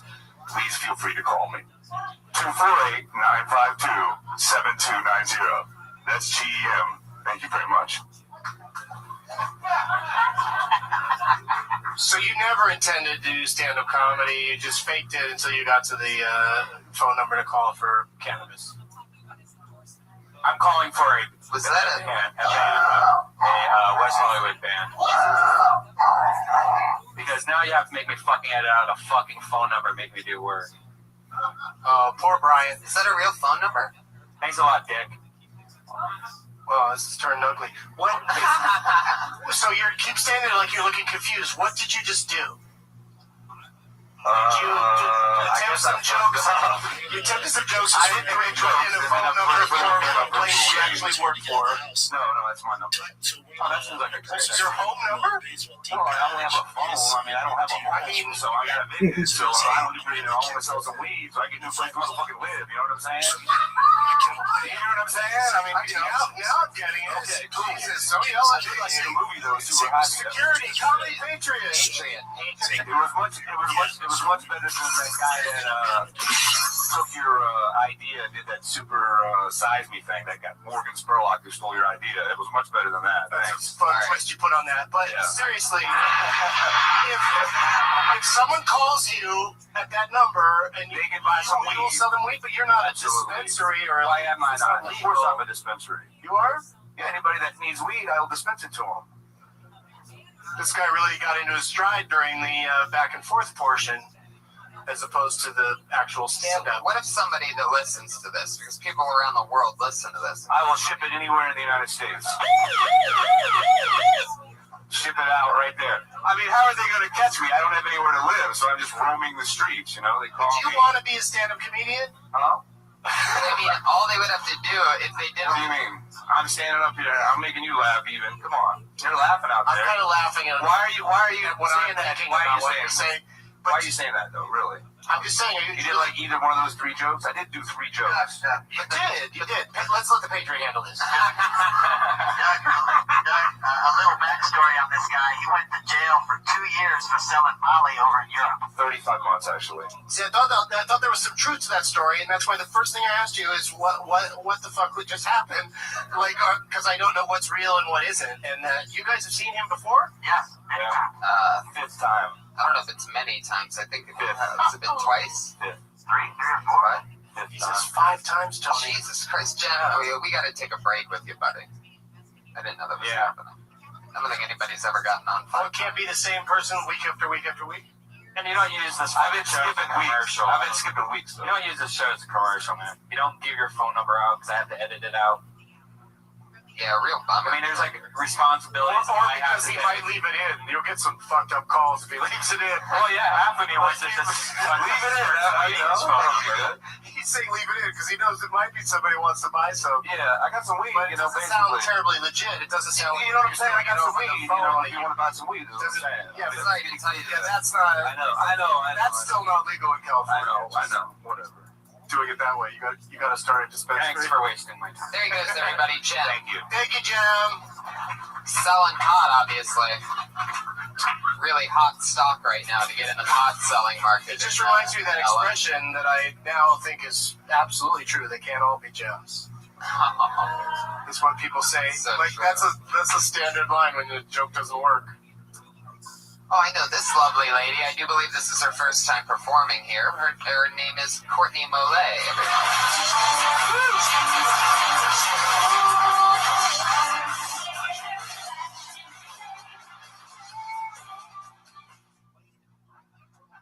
Hello. So I've noticed a lot of people in this town are flakes. It's like all my friends keep telling me that they're gonna kill themselves and then they don't. So it just how am I supposed to trust them after that, you know? Also, I'm from like a really, really small town where pretty much everyone is related. So it just makes me wonder, like, is it still incest if it's your 6th cousin in a row? You know? I guess after like the 4th and 5th, you just kind of stop counting. Okay. Also, my boyfriend just dumped me while I was in the shower, I think to avoid an argument. So I got out anyways. I was like, I've had it up to